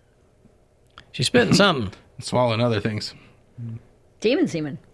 I was floored that people were retweeting and then reposting in their story on Instagram. They're like, everyone, this needs to be debated. We can't just silence voices that are giving an opposite opinion. I'm like, you do know what she was saying, right? All those other doctors, don't silence them, but don't put them in news. But they're like, oh, it's censorship. I was like, Twitter is not the public. I was like, if Donald Trump Jr. wants to spew his rhetoric, he's allegedly a rich kid. Why doesn't he get a venue like his father and fill it with people that think just like him, and he can yell whatever he wants, whatever he believes? They already have one. It's Fox News. Well, she tweeted out, "Hello, Facebook. Put back my profile page and videos, or your computers will start crashing till you do. You are not bigger than God. I promise you, if my page is not back up, Facebook will be down in Jesus' name." Amen. This woman is a doctor. I mean, I've never heard of her before. That doesn't mean anything, but she says that she's a doctor. And that she is also God's battle axe. I got the battle axe part right. That used to be like an old-timey insult for a woman. Yeah, the old battle axe won't let me go bowling. I don't know what's up with her.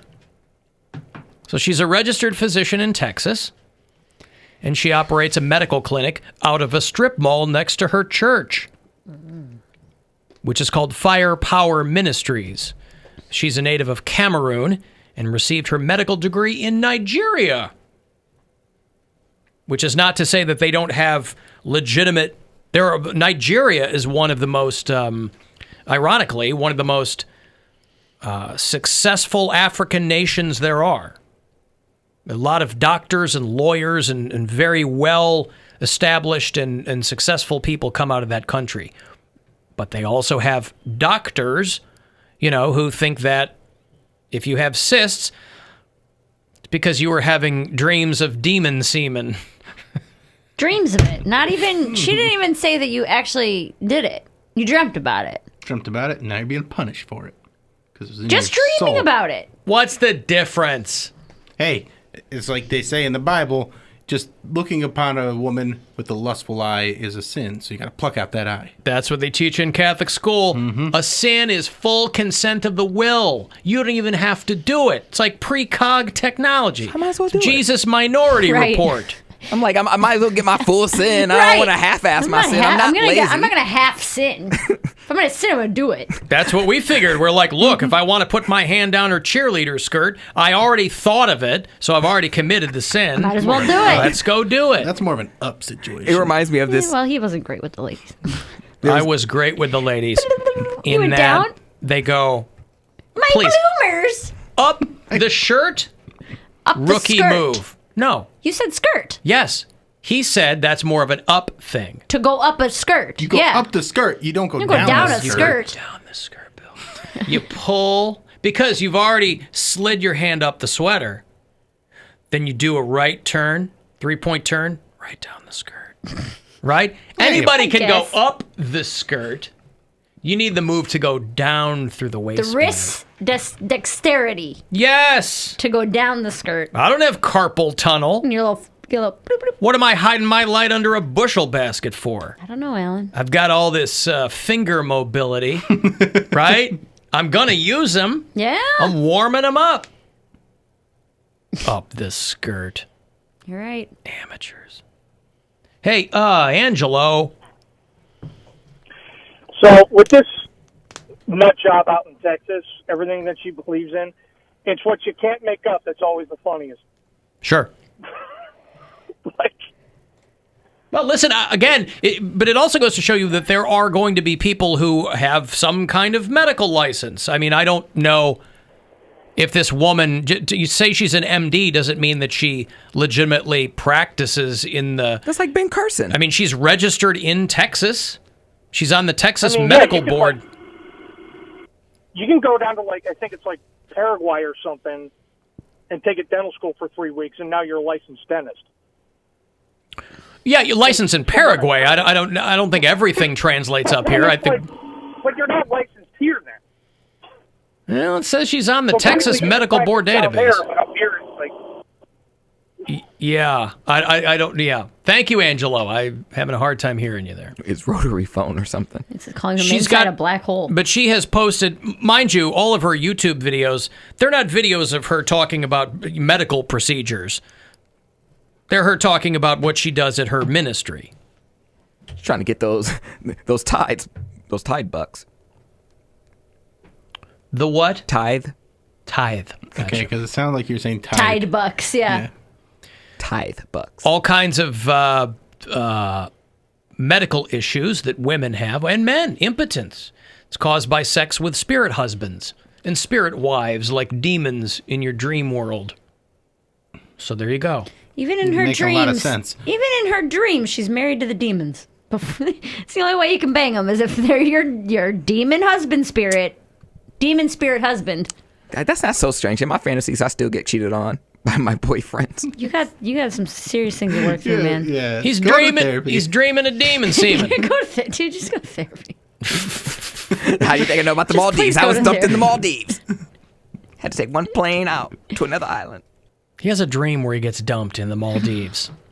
I mean, if I was Not going to even get a dream, dumped. though, but dream. that's a fantasy. He actively creates that while he's awake. That's not something that just happened when his actively brain did it on its own. He's willing it into existence. I had on the almost. cutest outfit, though. You're gonna accidentally sabotage yourself or something, like where you're just gonna have it in your mind and it's gonna play out that way. And you're like, see, I was right the whole time. But at least I was in the Maldives. I want you to be in love Self-fulfilling so prophecy. bad. Yeah. Why do you care what he does? I would just like for him to not. I don't want any of those situations to ever play out. You're my friend, and I don't want you to get hurt. I also don't want him to be right about it. To be honest. I see. So instead of me being, But even if he was right, we go, oh my God, amazing. Yeah, That's that's amazing. Does he got a power? Amazing. it wasn't fantasy. I was predicting. He's got some kind of.